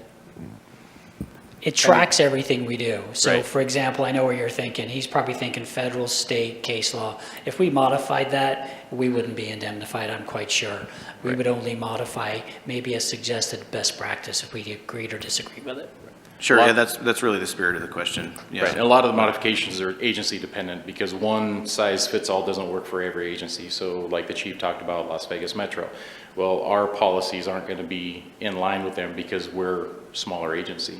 So each agency is going to have some variation, and we did do modification to ours, such as titles and rank structure, and how do you do your policies and procedures for report writing and stuff like that. So they give you a blanket, here's what it is, and then you can modify it, but there are areas that they say this is a best practice. And they're literally listed best practice with OAA standards, CLIA standards, and everything listed, and that's what their recommendations are. Brian? Yeah, I appreciate both of you being here and informing us on these policies. I personally feel much more comfortable after hearing the presentation today. And so if Councilor Pell is able to work with the chief and look over those couple of things, I would be satisfied. Rick, then Joel? I like what Brian said. I feel much more informed with today's presentation with a better understanding. But Chief, I also trust your judgment and that you'll be bringing things to us or making changes as you see necessary. And again, I trust your judgment. Thank you. Thank you, sir. Joel? To me, the crux of the decision comes down to should versus shall. The definition of should, I think, covers things very well.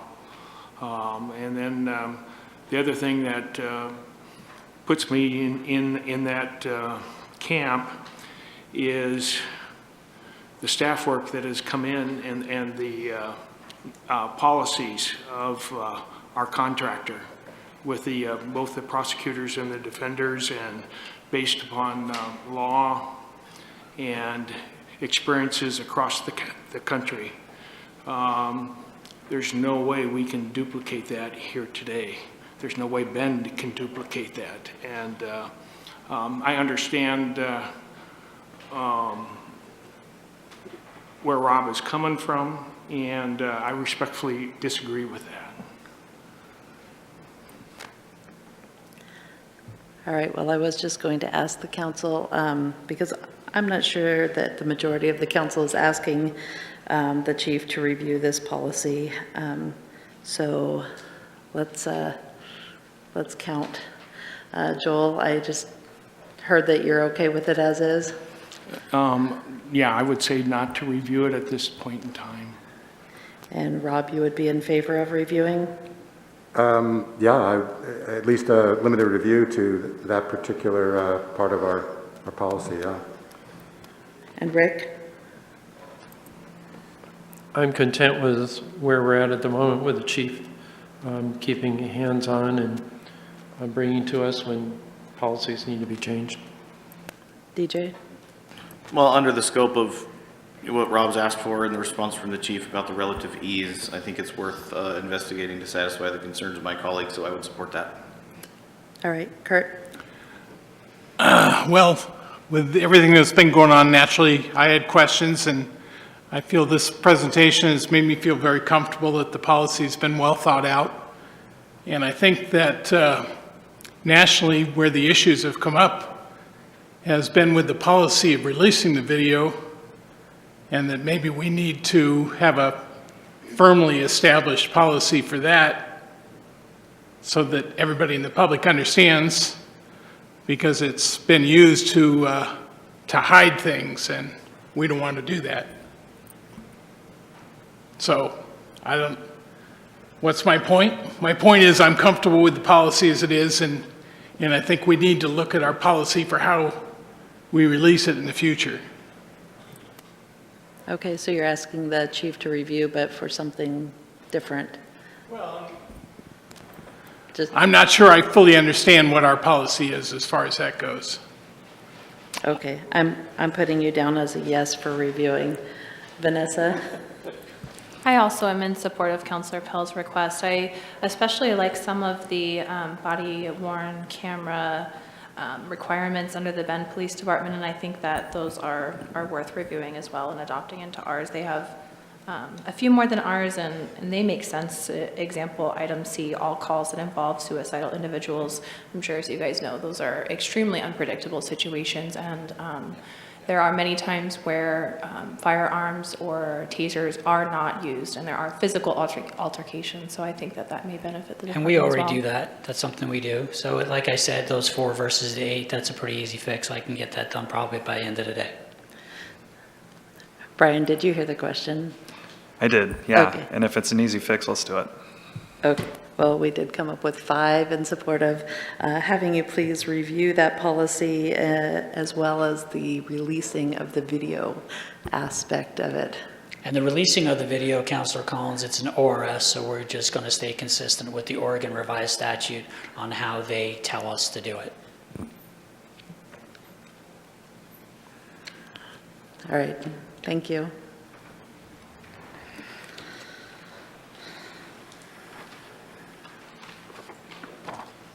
All right, next up, we're going to be discussing a request to vacate a property line at 230 and 232 South 6th Street.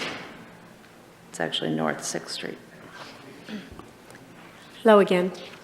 Actually, this presentation is to just kind of give a background on the 2 grants that were received for 230 and 232 6th Street.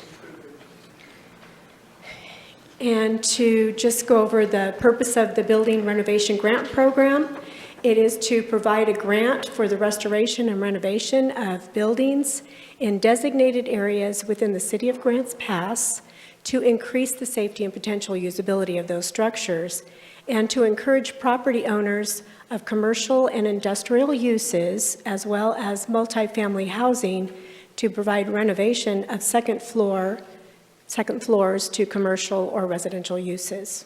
And the relationship to the council goals is the program supports the council goal of encourage economic opportunities. So here's a little bit of background about the renovation grant. The conditions for the grant do require that the total amount of monies granted to any one project shall not exceed 85% of the total cost of the qualifying project up to $50,000.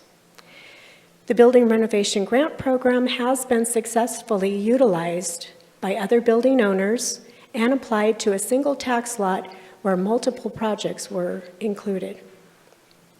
Grant-funded projects must be feasible and have a reasonable prospect of imminent building use upon completion of the construction. And the spirit of the program is to enhance the downtown's economic vitality,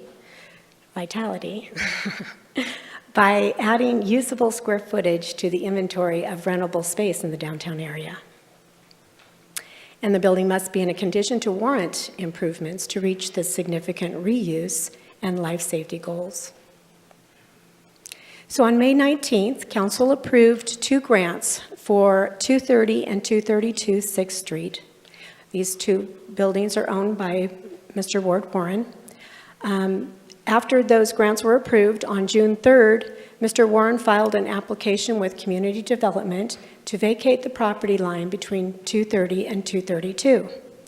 The reason for the vacation is linked to building code requirements, which are less expensive to comply to if it's a single tax lot. So the council is going to have a public hearing to review the property line vacation request scheduled for July 7th. Staff did bring some concerns up about the property line vacation with regards to the grant application in association with the building permit submitted by Mr. Warren that shows the project is just a single project, not 2 projects. The grant guidelines do provide $55,000 per project. Originally, the application by Mr. Warren represented 2 separate projects. So this building renovation grant is a fire sprinkler and structural retrofit grant for the historic buildings. And the original project, LB 6197, has a current balance of approximately $32,000. And when the when the 2 grants were awarded, it was noted that we do have urban renewal dollars to supplement that amount. So the call to action is at your discretion as far as the council wanted to bring this situation up before the public hearing. And we're not talking about a property line vacation per se. I don't think we can talk about that. We're just talking about is this 1 or 2 projects, and are the 2 grants still applicable for the 1 project? And I can answer any questions. We also have the building inspector here if you have any building code questions.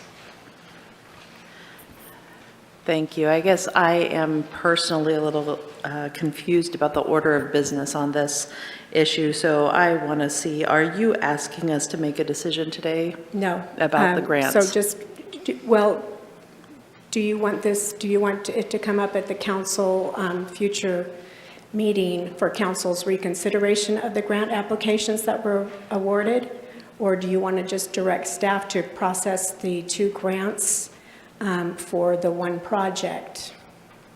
There's been a couple of letters, I guess, that were sent to the council, and that's why we are here, and that's why I'm here presenting this today, because there was some concern about, there was 2 grants awarded for 2 different projects, and now there's just 1 project. And do you award 2 grants for 1 project? Yeah. This is in our special meeting packet for today, I believe. Oh, I don't have a special meeting packet for today. Oh. Go figure. Okay. No, it's just part of the workshop. Yep. It's part of the workshop. Yeah, just to clarify from a call to action standpoint, this is just part of the workshop, and this is an opportunity for council to provide a direction for staff to go ahead and process the 2 grant applications by Mr. Warren, or for council to have an opportunity to reconsideration the 2 grants based on the grant criteria. And so that's the direction we're looking for from council today. I'm confused about why we're doing this in relationship to the property line vacation in this sequence. I guess because the property line vacation came up, or it's coming up on June 7th, and council's direction was they wanted to talk about this before the public hearing, which is set for July 7th. Okay. Rick? Thank you, Susan. I see some of the issues here today not going away just from this instant here, but in the future, as we move forward, we, the council, want to know what some of the options are for supporting some of these programs, whether we take, not dependent on the action we take here, but what are our actual options, because is the door open using urban renewal for this project so we don't need to go through the renovation grant? I mean, what is That's the full council's spectrum? discretion. That's council's discretion. This particular grant was for for one project. However, so when the grant was originally approved, there was two different projects for 230 and 232. They're two different addresses. So let me reword my question. Okay. At this So point, there for- still are two different addresses, right? Am I wrong? Yes, there are two different addresses. Okay. They're just one project for both of the addresses. Yeah, the planning aspect of it has been submitted to the planning department, which brought the issue to light, is that it has been presented as just one project. The engineering, the civil work, it is one project. It's not a project for two different buildings or two separate businesses. It's one project, and the grant guidelines provide up to $55,000 for one project. Originally, the applications, when they came in, it appeared as though it was for two separate projects. And I imagine council granted that based on the guidelines associated with the grants at the time, and that has changed to where it's actually just one project. So we're bringing this to council. Staff didn't feel as though they have the authority to actually continue to process the two grants, because it is coming through the planning department as one project, which is not in alignment with the current grant guidelines. So that's not something that staff feels as though they have the authority to do, and that's why we're bringing it in front of council. Okay, do you have more to say, Rick? No? Rob? Okay. So there's, I guess, two comments I'd like to make. Actually, there's one comment and one question. The first one is, I think that the primary goal of these grants, I think, is probably really good for us to consider again, and that was, as I understand it, to make our historic downtown buildings fire safe and usable.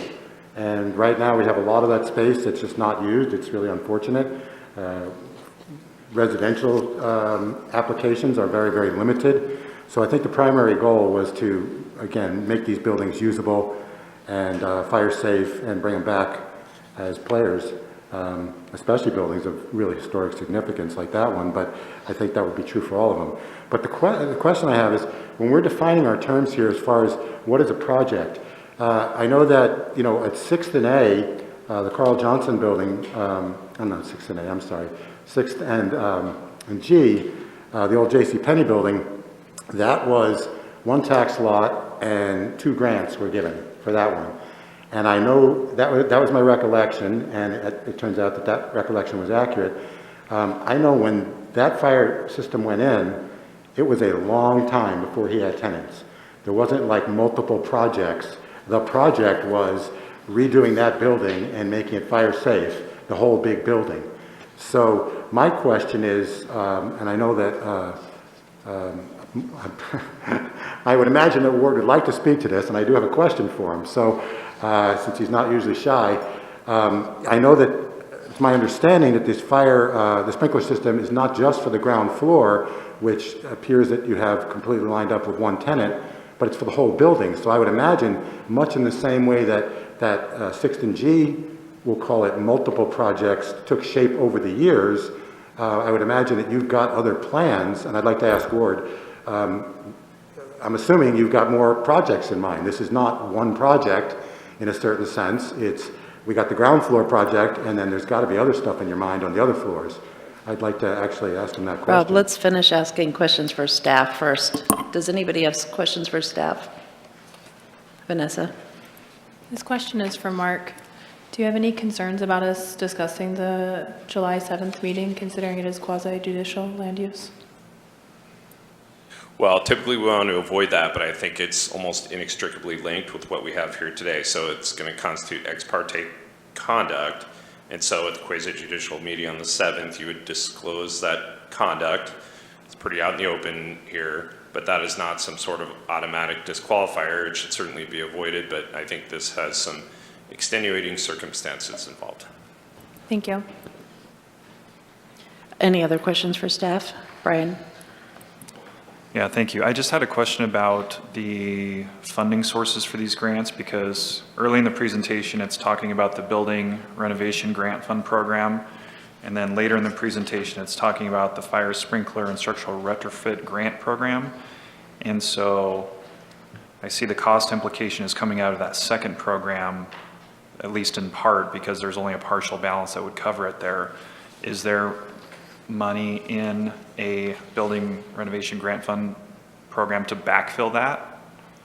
No, as this slide indicates, we do have an urban renewal district, and that funding is available for building renovation grants.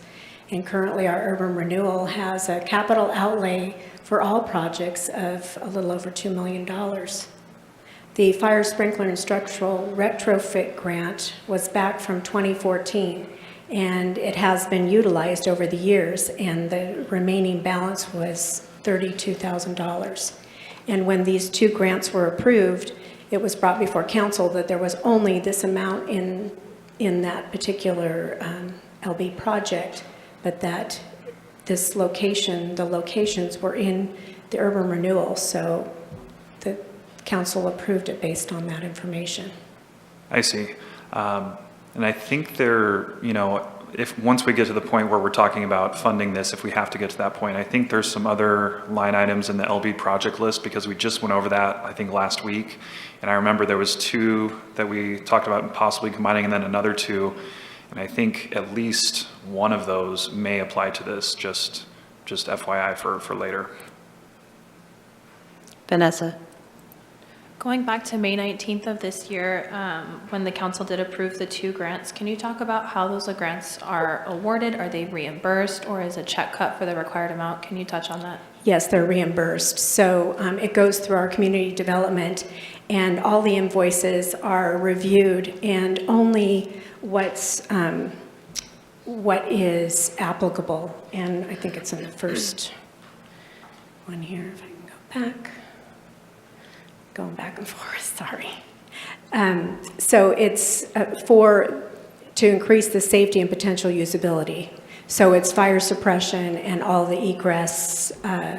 It's spelled out in the grant what the proper uses are for that project. Has a reimbursement payment been made at this time? Well, there was a previous grant. Both of these grants were awarded to Mr. Warren and extended several times, and there was a bit of the grant utilized. Sorry. So no, there has not been a reimbursement of the 2 recently awarded grants. Thank you. Other questions for staff? All right. Rob, you had a question for Ward Warren. If you could come forward, Ward. Yeah. Thank you for allowing me to speak. Basically, I kind of feel like there really isn't a great understanding of what's gone on here, and I kind of feel like it's like I bought a house, a residential property, and it was approved by the bank and the mortgage company, and I remodeled the house and made all the repairs and put in a new HVAC system and all this other stuff, and then all of a sudden I get a letter and a call from the mortgage company saying, hey, the bank made a little technical mistake, and we're going to have to ask you to leave that house and cancel your mortgage. And I kind of feel like that's what happened. I bought this building 7 years ago, and every time I try and take a step forward, there'd be another landmine, and it's kind of been the history of the project. The goals, still the goals that are up there for this and the original goals of the original grant that I got in 2015 were to increase life and fire safety through fire sprinkler. There's also a fire monitoring alarm system that's required. And basically, I just find it interesting that a presentation was made by staff to renew the 2 grants. And so then the council in May did renew the 2 grants. There was nothing brought up by staff at the time saying that, well, he might be going for a lot line or a property line adjustment, even though that had been discussed several times, including back in 2017 with Director Laura Glover. I sent you guys an email. I don't know if you got a chance to read it, but I was discussing with Laura Glover back then a property line adjustment in case I had to do one system. I was put in a position of getting a property line adjustment. I didn't really want to do that, but what it came down to is if I didn't do that, all along the city has known that I only have one single tenant, and that's Vice Brewery taking the ground floor. So that's one project. There will be another project, just like the J.C. Penney building had another project, because they were able to sprinkler the whole building. It's very similar, the J.C. Penney building and my building. My buildings are 15,000 square feet, which is about 12 times the size of an average downtown storefront. So giving a grant like this to an average downtown storefront that's 1,200 square feet or 2,500 square feet, again, this is 15,000 square feet, and the sprinklers are put on 4 different levels of the building. So it's massive. And every time why didn't I use the other grants? Because every time I would get a potential tenant and they'd come up and talk to the city, by the time the city would tell them, you're gonna have to do this, this, and this, and this, and this, they just walk away because they're looking at hundreds and hundreds of thousands of dollars on top of just the sprinkler system. So I finally do get a tenant in December who's been in the building now since December, and I thought things were moving forward, and several city the city manager and Brad Clark and the fire chief and Ken Sandlin were all at 2 different meetings along with Councilors Frazier and Pell and myself and the tenant. And it came up at those meetings, even I think the fire chief brought it up about, it's potentially you may have to do a lot line adjustment, or you're going to have to do 2 separate sprinkler systems. And if I had to do that, I'd also have to bring in another water main. I'd have to have 2 water meters. I'd have to do 2 sprinkler systems, 2 alarm systems. I mean, there's only 1 power meter in the building because the building has been utilized by 1 tenant for years and years and years in the past. Like I said, I was kind of forced. It was a catch-22, but the staff did know that there was a very good possibility that I might have to do this property line adjustment. Otherwise, it would double the cost of the project and it just wouldn't move forward. So I look at it as very analogous. The J.C. Penney building was awarded their grants about the same time that I was awarded the grants for this. And the original grant program was created back in 2014, I believe, for exactly buildings like the J.C. Penney building in mine, that were huge spaces that were built before the current safety codes existed. So they needed all this stuff to be brought up and upgraded. And what was the most important? Fire and life safety. And that's what the grants were awarded for. And so the J.C. Penney building, 1 building, it got 2 grants. And you can say, okay, it had more than 1 project. Well, I guarantee you that this building will also have more than 1 project, because once the sprinklers are finished, then I will be able to look at housing upstairs or another project, another use for the building. I don't want to leave half of the building just vacant. I mean, that's the whole idea of this grant is, keeping these buildings that have been vacant downtown for a long time, filling them up with a multi-use and residential or whatever, which is what I'm looking into right now. So I'm just asking, another of your top goals there, besides encourage economic opportunities, is also keep citizens safe. And I don't know, in the current fire environment that we're in, what keeps citizens more safe in a large building than a fire sprinkler system? And not just my building, but the buildings adjacent and downtown, period. So it's a huge safety improvement, and it's required to get tenants into that building. And like I said, I see it very analogous to the J.C. Penney building, and that's why that grant was really created. So I'm hoping that you will reaffirm the renewal. And, you know, we've been proceeding and, you know, moving as fast as we can, but there have been multiple delays, which I won't go into. But in any case, I'm looking to you all and hoping that you will reaffirm your support that you gave in May and allow us to proceed with this project and complete the safety elements and let us get that building full and bring it back to life again. So, any questions? Rob, did you have a question?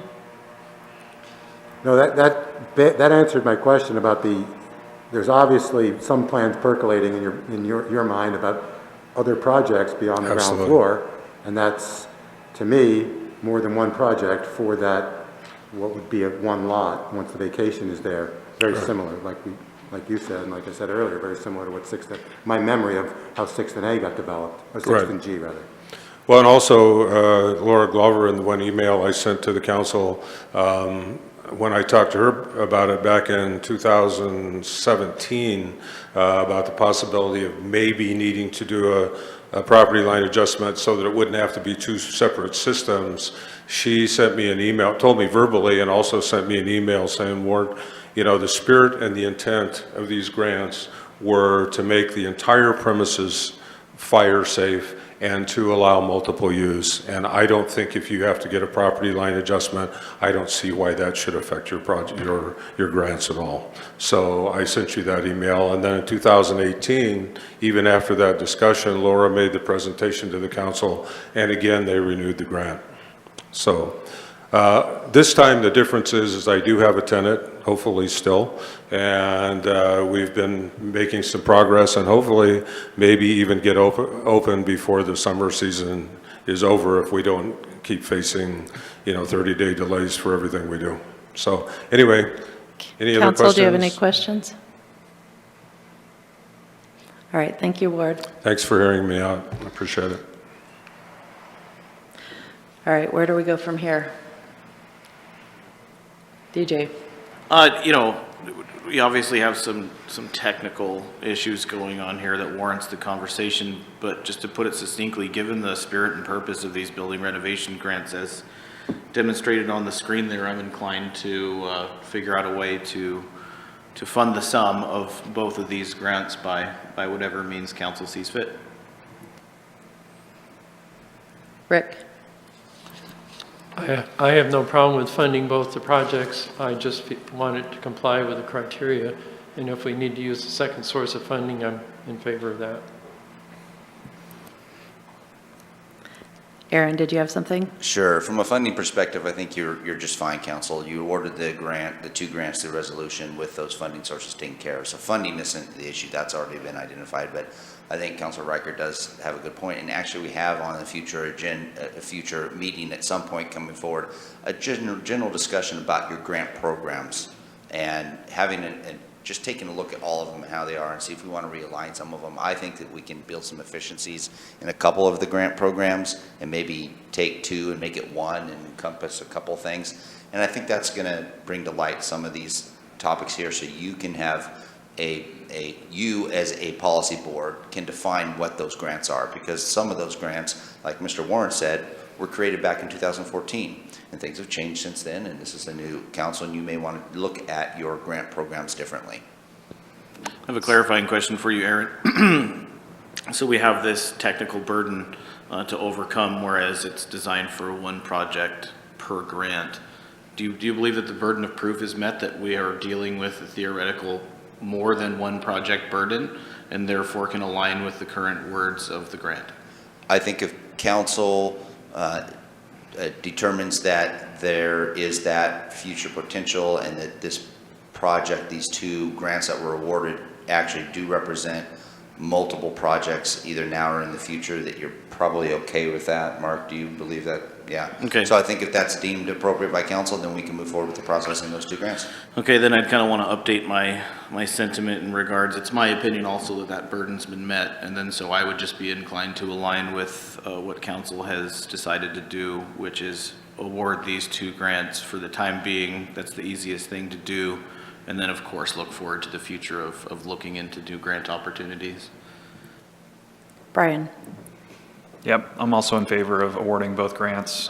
We've actually already awarded both grants, and staff had sufficient information at the time to not bring it to us in that manner, so I'm inclined to just keep with what we've got.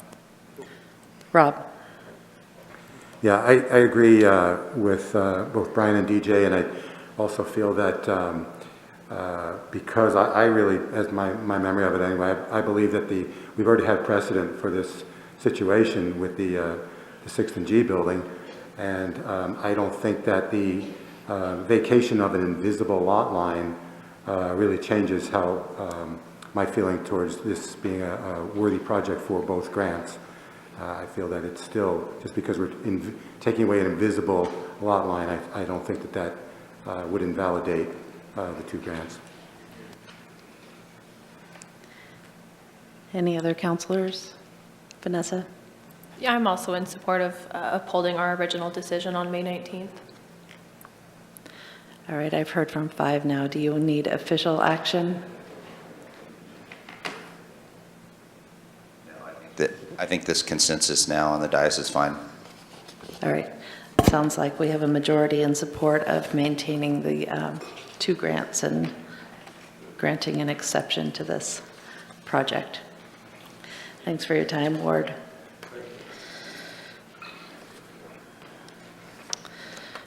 All right. On to agenda review.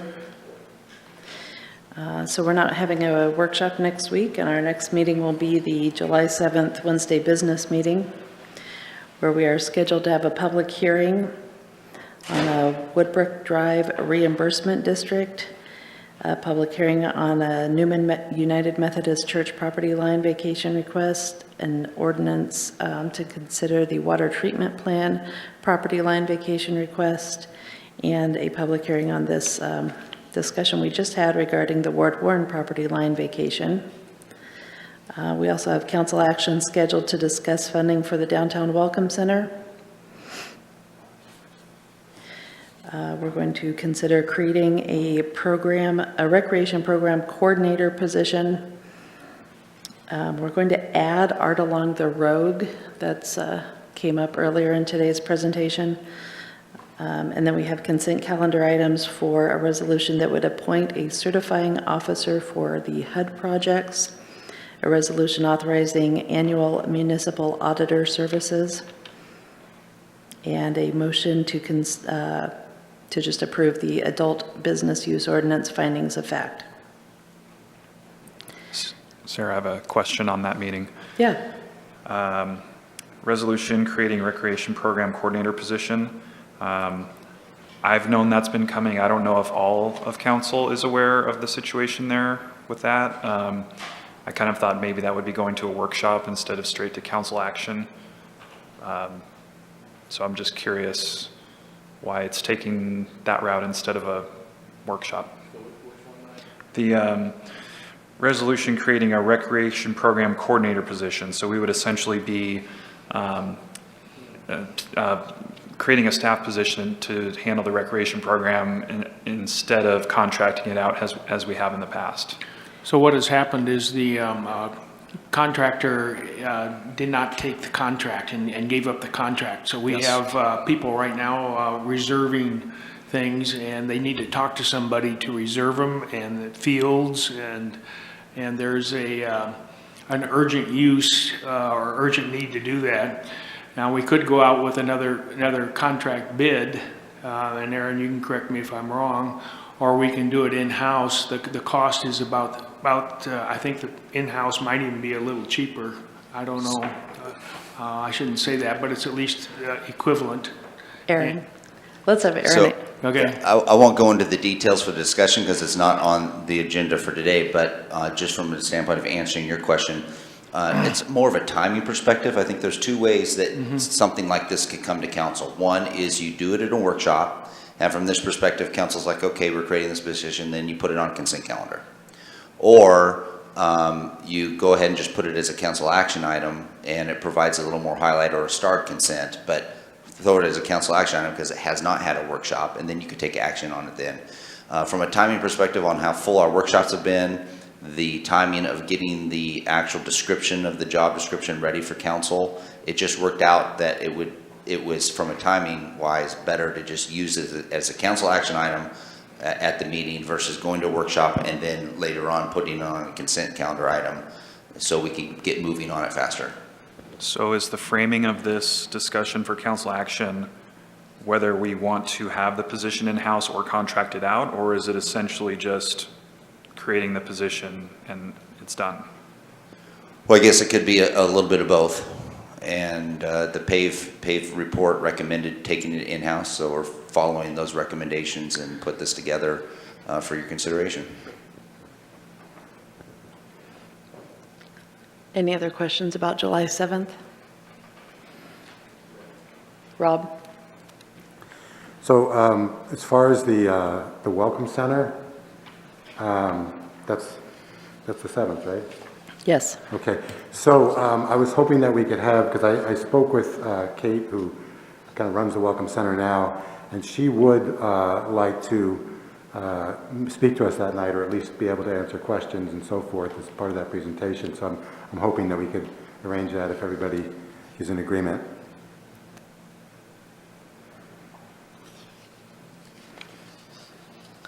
It's okay with me. What sort of presentation did we have regarding Welcome Center?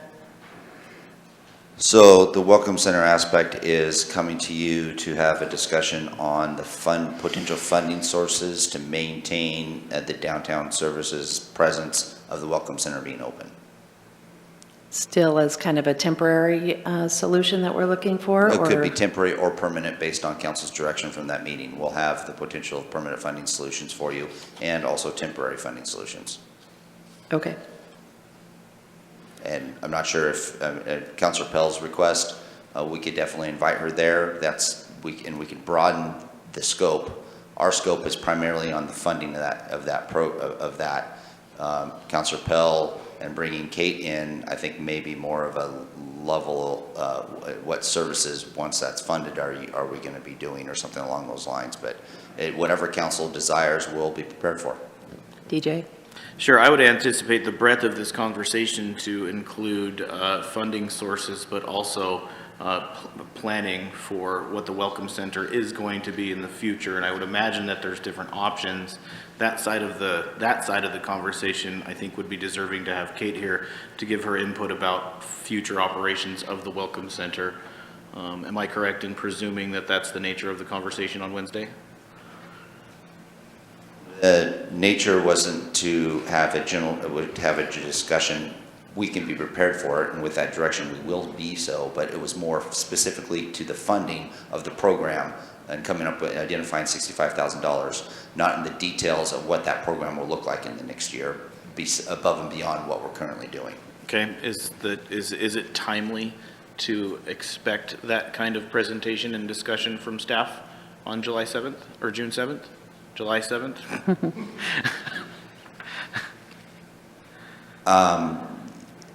We could put part of that together, sure. Okay. Because if it's realistic to expect, I think that's just general expectation of council to further review that. So what we'd be doing then is making a recommendation on continuing the service in-house and what that service might look like moving forward, and then identifying funding sources for that. If that's what you'd like us to be prepared for, that's what we'll present on. Yeah, you're correct in that. I would imagine that's one of the options that we would discuss.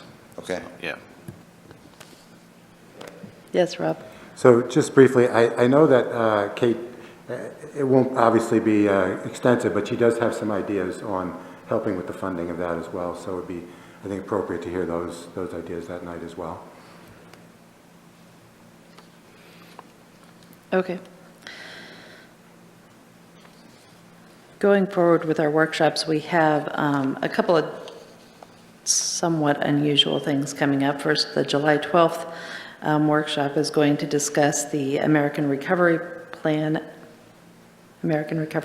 Act allocation, and Aaron's planning to give us an overview of some ways that we might invest those dollars that we're getting through the federal government. And then July 19th, we're planning to have something different than what we've done in the past.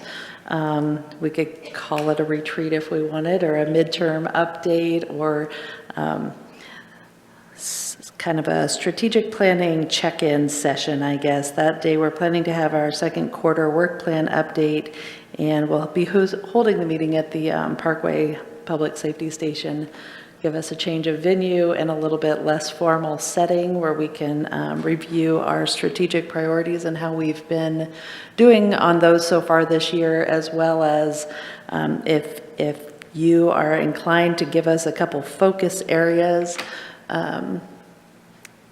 to finish out the remainder of the year. If there are specific goals that the council wants to try to make sure that we accomplish before the end of the year, when we come back to strategic planning next January, this would be the time to lay those out. And then DJ and the city manager and I will work together to make sure that that's what we accomplish in our workshops and meetings, rather than having kind of a smorgasbord approach. We'll try to focus on those tasks. So be thinking about that as we approach July 19th in the second quarter review. Anything else that you want us to add to the agenda at this point? Vanessa? Not to add, that July 19th, that's a wonderful idea. I'm glad that that's been brought forward. I'd like to ensure that that will be recorded and televised, because we will be in an alternate building. What's the capability at that location? If you want it to be televised, it would need to be here in this room. We could record something, it wouldn't be as good of a recording. So actually, if you want it to be recorded and televised, it should be held in the council chambers. DJ? As long as Vanessa's satisfied. I received a lot of feedback from constituents in regards to our strategic planning that happened in January. A lot of people were very upset that they weren't able to listen to what those days entailed. So at the bare minimum, I think a recording would be sufficient, just so that the public can tune in and listen to what we're talking about and what's going on. I'm seeing the city recorder shake her head. A recording might not even, a recording from a quality of standpoint, someone actually not wrestling with it and wanting to scream after trying to listen to it, probably isn't a good spot at the Parkway Station or at the new public safety station.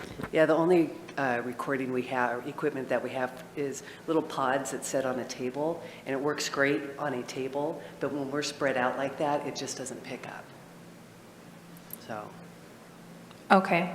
I don't want to overhaul that idea, because I really like having it an alternative location. I think that's great. I just think maybe that's something that we should consider, because I did receive a ton of feedback from strategic planning, and I think that kind of falls in line with this as well. We could do just a summary minutes and have that posted. I think that's a fair compromise. Do we have the ability to do a live YouTube stream from a device, maybe with an external mic in the middle? I know Rick can't do it, but could the city do it?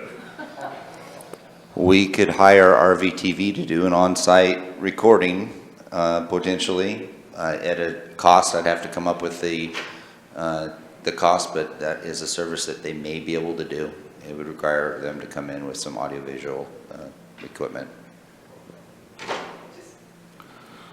So what's the reason why we're going over there to start with?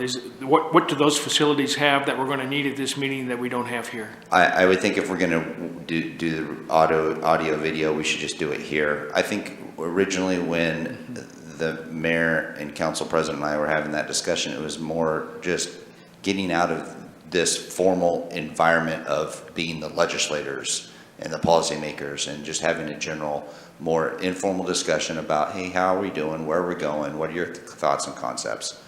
And sometimes in just changing your environment, your actual physical environment has a change in the way you operate, so. And I'll turn it over to the mayor and council president to add anything more than that. I think that was a good explanation. It's just a more collegial environment, I guess, than sitting at this where I can't even see you all at the same time and just sitting around a round table discussion instead of having this kind of forward-facing judicial approach. I thought it would just be more conversational. But if having the recording is more important than that, so be it. It was tricky a little bit to find a location and a time to have it. Did you have something? Not anything particular to add, whereas I respect the request of our constituents and you bringing it up. I think the spirit of this thing is kind of more informal or whatnot. Summary minutes, make the presentations available, those kind of different things. I think that might achieve the goal, if you will. It's sounding to me that the links that we would need to go through for video and audio just might not be really worth it in the spirit of this. It's the spirit of the topic of the conversation and kind of the purpose of what we're trying to do. So that's my opinion. Brian. So I know we have an LB funding source that is specific to making our meetings more accessible to the public. And I'm not under any delusion that we can do anything between now and then with those funds, but I would hope that maybe between now and strategic planning in January, we could look at getting the systems in place to have those meetings recorded or live streamed, whether they're at Parkway or whether they're at the public safety station. So that's one point, is that we do have a funding source and we can have the capability to do that if we so choose. And then the second point is I'm more than happy to be collegial on the dais and be informal on the dais if it means that the meeting is accessible to the public. So to me, the venue is less important. I understand what Aaron and others are saying about the environment that you want to create, but I don't think that anything would necessarily be taken away by us sitting here and doing the same thing. All right, we won't change the venue then. No, that's just the opinion of one counselor. I think we've heard it's the opinion of a couple councilors. I think taking a poll would be. I'm not trying to hinder transparency here, but it's a different type of conversation.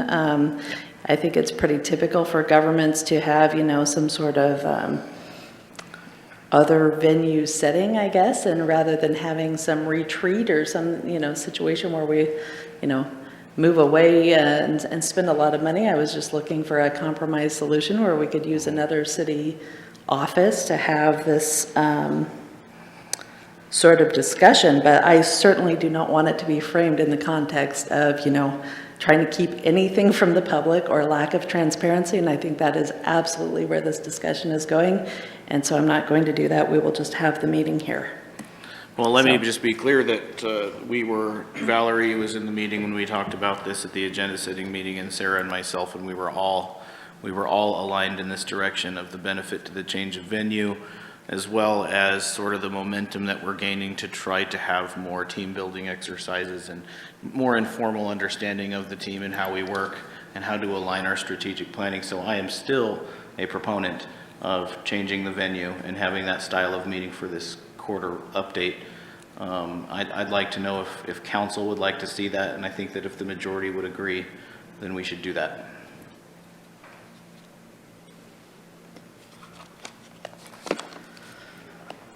Joel. So I always like the and thinking rather than the or. You do this or that. You're open to the public, or you have a team building. So you're open to the public and you have a team building. How would that look? So when we do the venue and we change the venue to do the team building, there'll be some things that come out of that need to be transparent and need to be presented in some type of format, and we can do both. It's maybe not ideal for either one, but we could have the team building over there. We can talk of some substance, but when we finalize that substance, we can be transparent and do it here. Just a thought. Rob?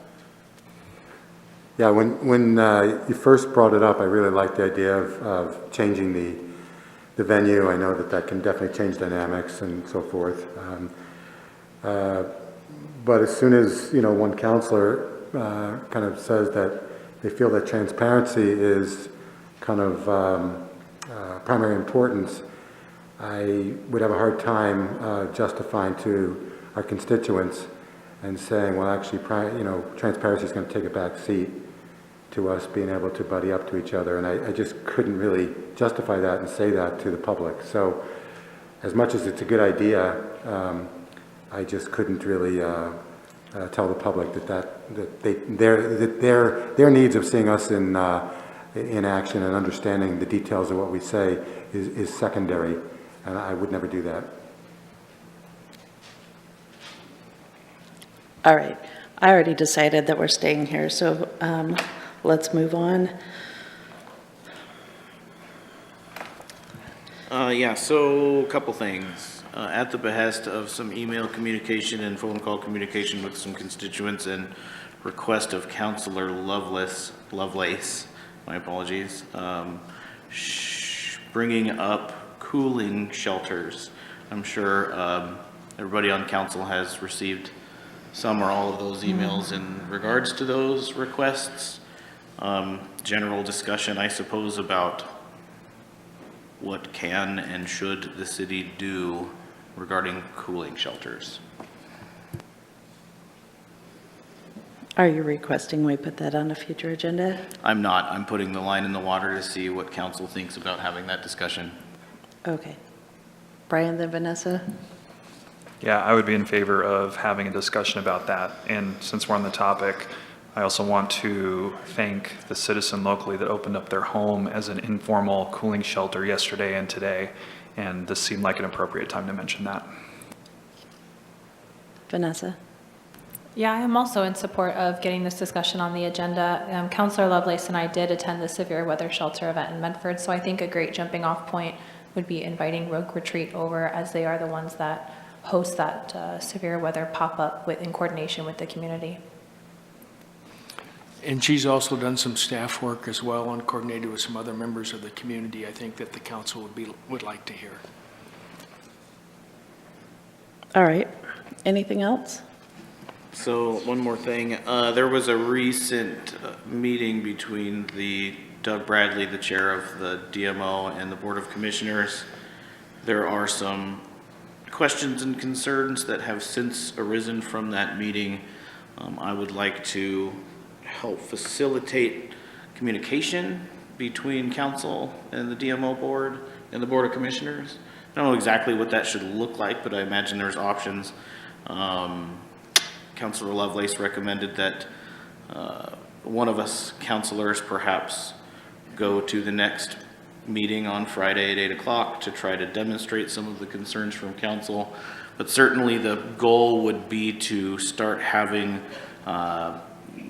dynamic conversations between all the boards that are involved, council, Board of Commissioners, and DMO, and to try to start having those conversations. For example, bringing up this as a topic of conversation for the Board of Commissioners meetings that Sarah and I go to, so we can have conversations with them, perhaps inviting a representative from the DMO board, something along those lines. But I just detect some concerns and questions that need clarified, and I'd like to see those meetings.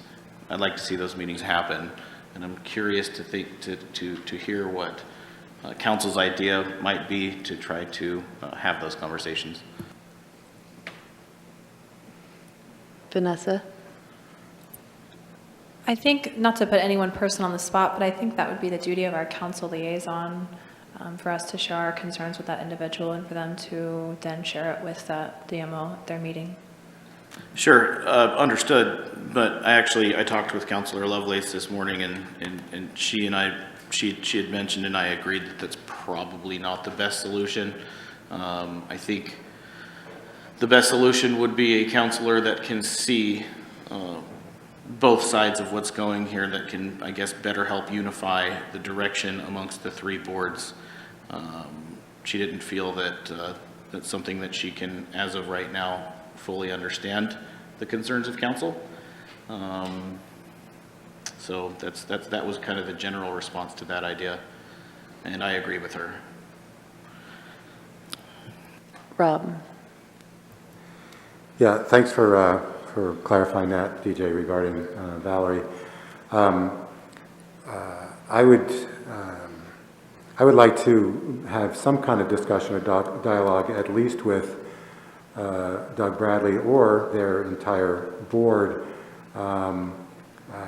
I don't like the idea necessarily of, bringing Doug in and him standing up at the podium and having it be a formal, inquisition like that, but I would like to discuss some of the things that he said at that county commissioner meeting.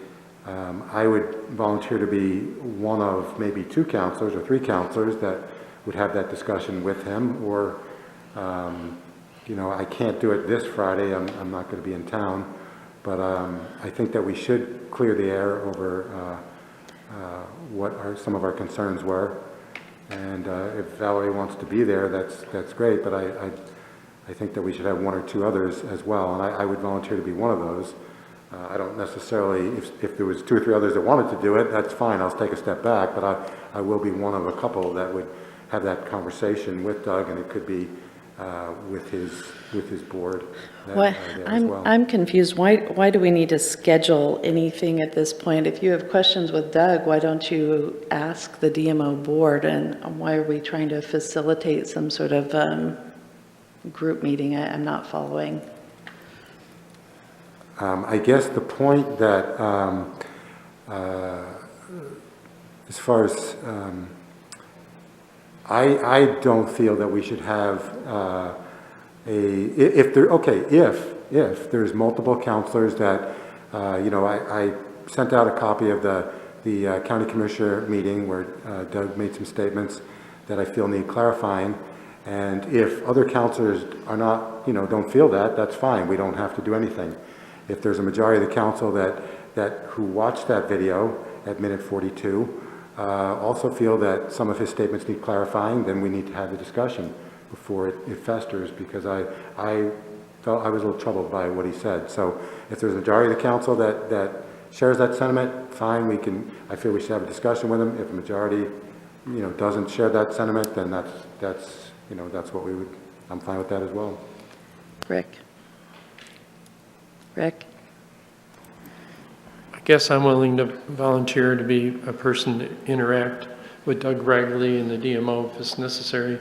I feel, I haven't talked with him personally since that meeting, but I feel there's a inappropriate use of words, and I think that's where a misunderstanding is coming from, but that's my gut feeling. Thank you. All right. In terms of our agenda setting meeting, I guess I'm just not sure where we're heading with this. It sounds like you're not asking for a council workshop or to be placed on a council agenda, but I think if individual council members have questions and they want to go talk to Doug Bradley or the DMO board, you're always welcome to. If something rises to the level of being talked about at this meeting, then I think that's a different issue, and I'm just not sure we're at that point yet. Rob? So I guess then to clarify, maybe what I'm asking for is I'm not going to talk to Doug Bradley unless the majority of the council have a problem with what was on that video. If majority of the council is fine with it, then that's fine. But if majority of the council has, then I would actually talk to him. I don't feel it's my place one-on-one to grill him on any of that or discuss that with any of them. But if that's what the council wants, more clarity, I'm willing to volunteer to be one of those people. So we can, I guess, maybe with show of hands or whatever. I don't know if everyone's had a chance to look at the video. With the show of hands, we could decide, does the majority want to actually feel that we need clarification? If so, I would volunteer to do it. We could bring them in here. I just don't know that that's the best venue to do that. Well, it feels like if you had a question of a different committee, you would go to that committee and ask. I know you talked to Ward Warren, we talked to other people, and I'm just not sure why we're creating a little task force to go talk to the DMO. Brian? Yeah, I watched the video, and I understand Rob's concern. I don't have that same level of concern based on how I read into it, but I can understand how counselors could be concerned. And so I would invite any counselor that feels concerned to talk to Doug Bradley one-on-one or attend the DMO meeting and express their concerns as an individual counselor. And if 3 counselors show up to do that, all the better. But I for one, am not at the level where I feel like I need to take any action personally. Joel? Well, I would second Brian's. I also looked at the video, and there are a lot of attractions in the county that attract people to come to Grants Pass. And how you interpret that, if people are afraid that the committee's going to do something and exclude somebody else, then you tend to, I would tend to magnify that in my mind. I don't think that was the intent of the person, but I would certainly clarify it with him if I had that concern. And the best hope that I would have that would come out of a joint committee and the county and the city working together is that they work together to make it even better for both parties. And whether that's an attraction in the county or an attraction in the city, I don't care. In fact, I would hope that it's both. And I think that's where we're all at, and I think that's where the committee chair's at. So I don't think it's an agenda item that we need to schedule at this point in time. I do think we need to air those concerns, and we need to talk to each other. I would agree with that. I think you absolutely should go clarify any concerns you have with the DMO and talk about it with each other. And if you feel like this is something that needs to be placed on a future agenda, we'll bring it up again at agenda setting. Anything else? Brian? Yeah, I just have a question about our July 12th and our July 19th meetings. Originally, as I understand it, we put the work plan update on the 19th because an alternate venue was not available on the 12th. So now that we are not going to an alternate venue, I'm wondering if it makes more sense for us to have this second quarter work plan update before we have the American Recovery Plan Act allocation discussion, just so council is clear on our priorities before we, I guess, start talking about maybe the more fun things.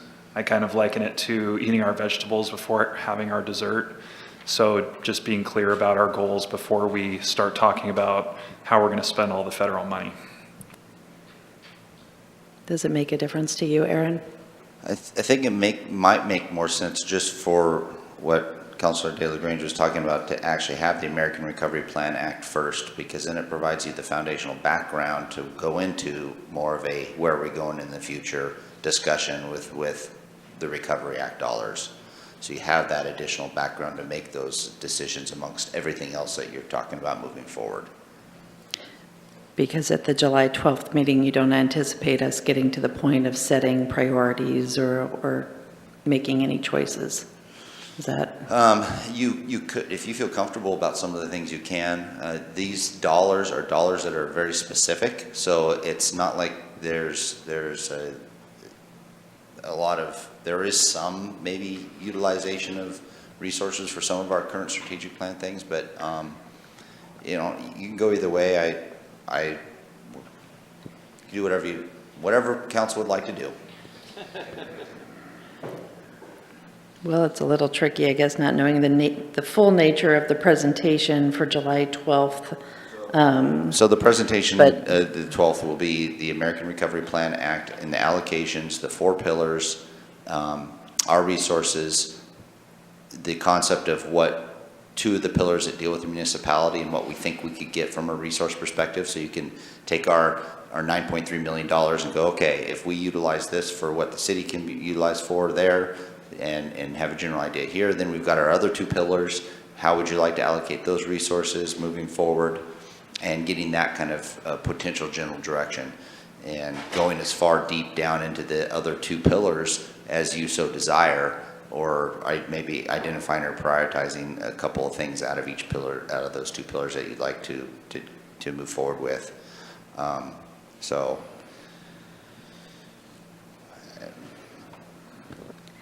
I don't know, does anybody have a preference? Keep it as it is. All right. They're 1 week apart, so if we, on July 12th, are ready to make some decisions, so be it. If we're not, we'll wait a week and see if things are more clear at that point. All right, anything else? All right, how about a motion to adjourn to convene the special meeting? I move to adjourn to convene the special meeting. Second? Second from Rob, thank you. All in favor? Any opposed? All right. The workshop is adjourned, and now we will convene the special meeting, which is just a consent agenda regarding 3 items. And I don't remember what we said we were going to do with this. DJ, are you going to read the 3 items? Yeah, I guess it's a good time to bring it up.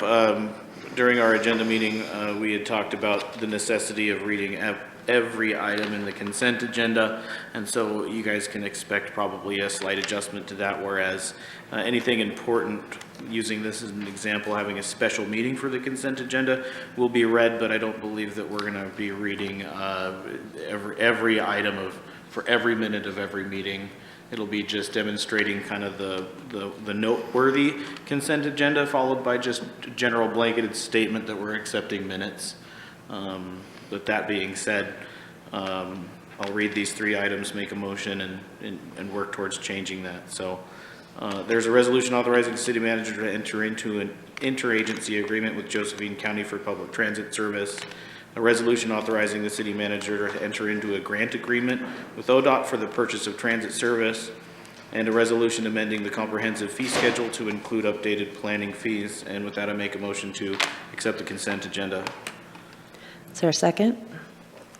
Joel with the second, thank you. Let's see, I'll go one by one, whatever. I can't even make a decision right now. Okay, DJ, we're voting to approve the consent agenda. Yes. Kurt? Yes. Vanessa? Abstain. Brian? Yes. Joel? Yes. Rob? Yes. Rick? Yes. All right, consent agenda is approved. And as we have nothing else on the agenda, I will entertain a motion to adjourn the special meeting and reconvene July 7th. What? Can we just adjourn everything? Yep, we're done for today. I move to adjourn. Is there a second? Rick, thank you. All in favor of adjourning? Aye. Any opposed? Thank you. We will see you on July 7th.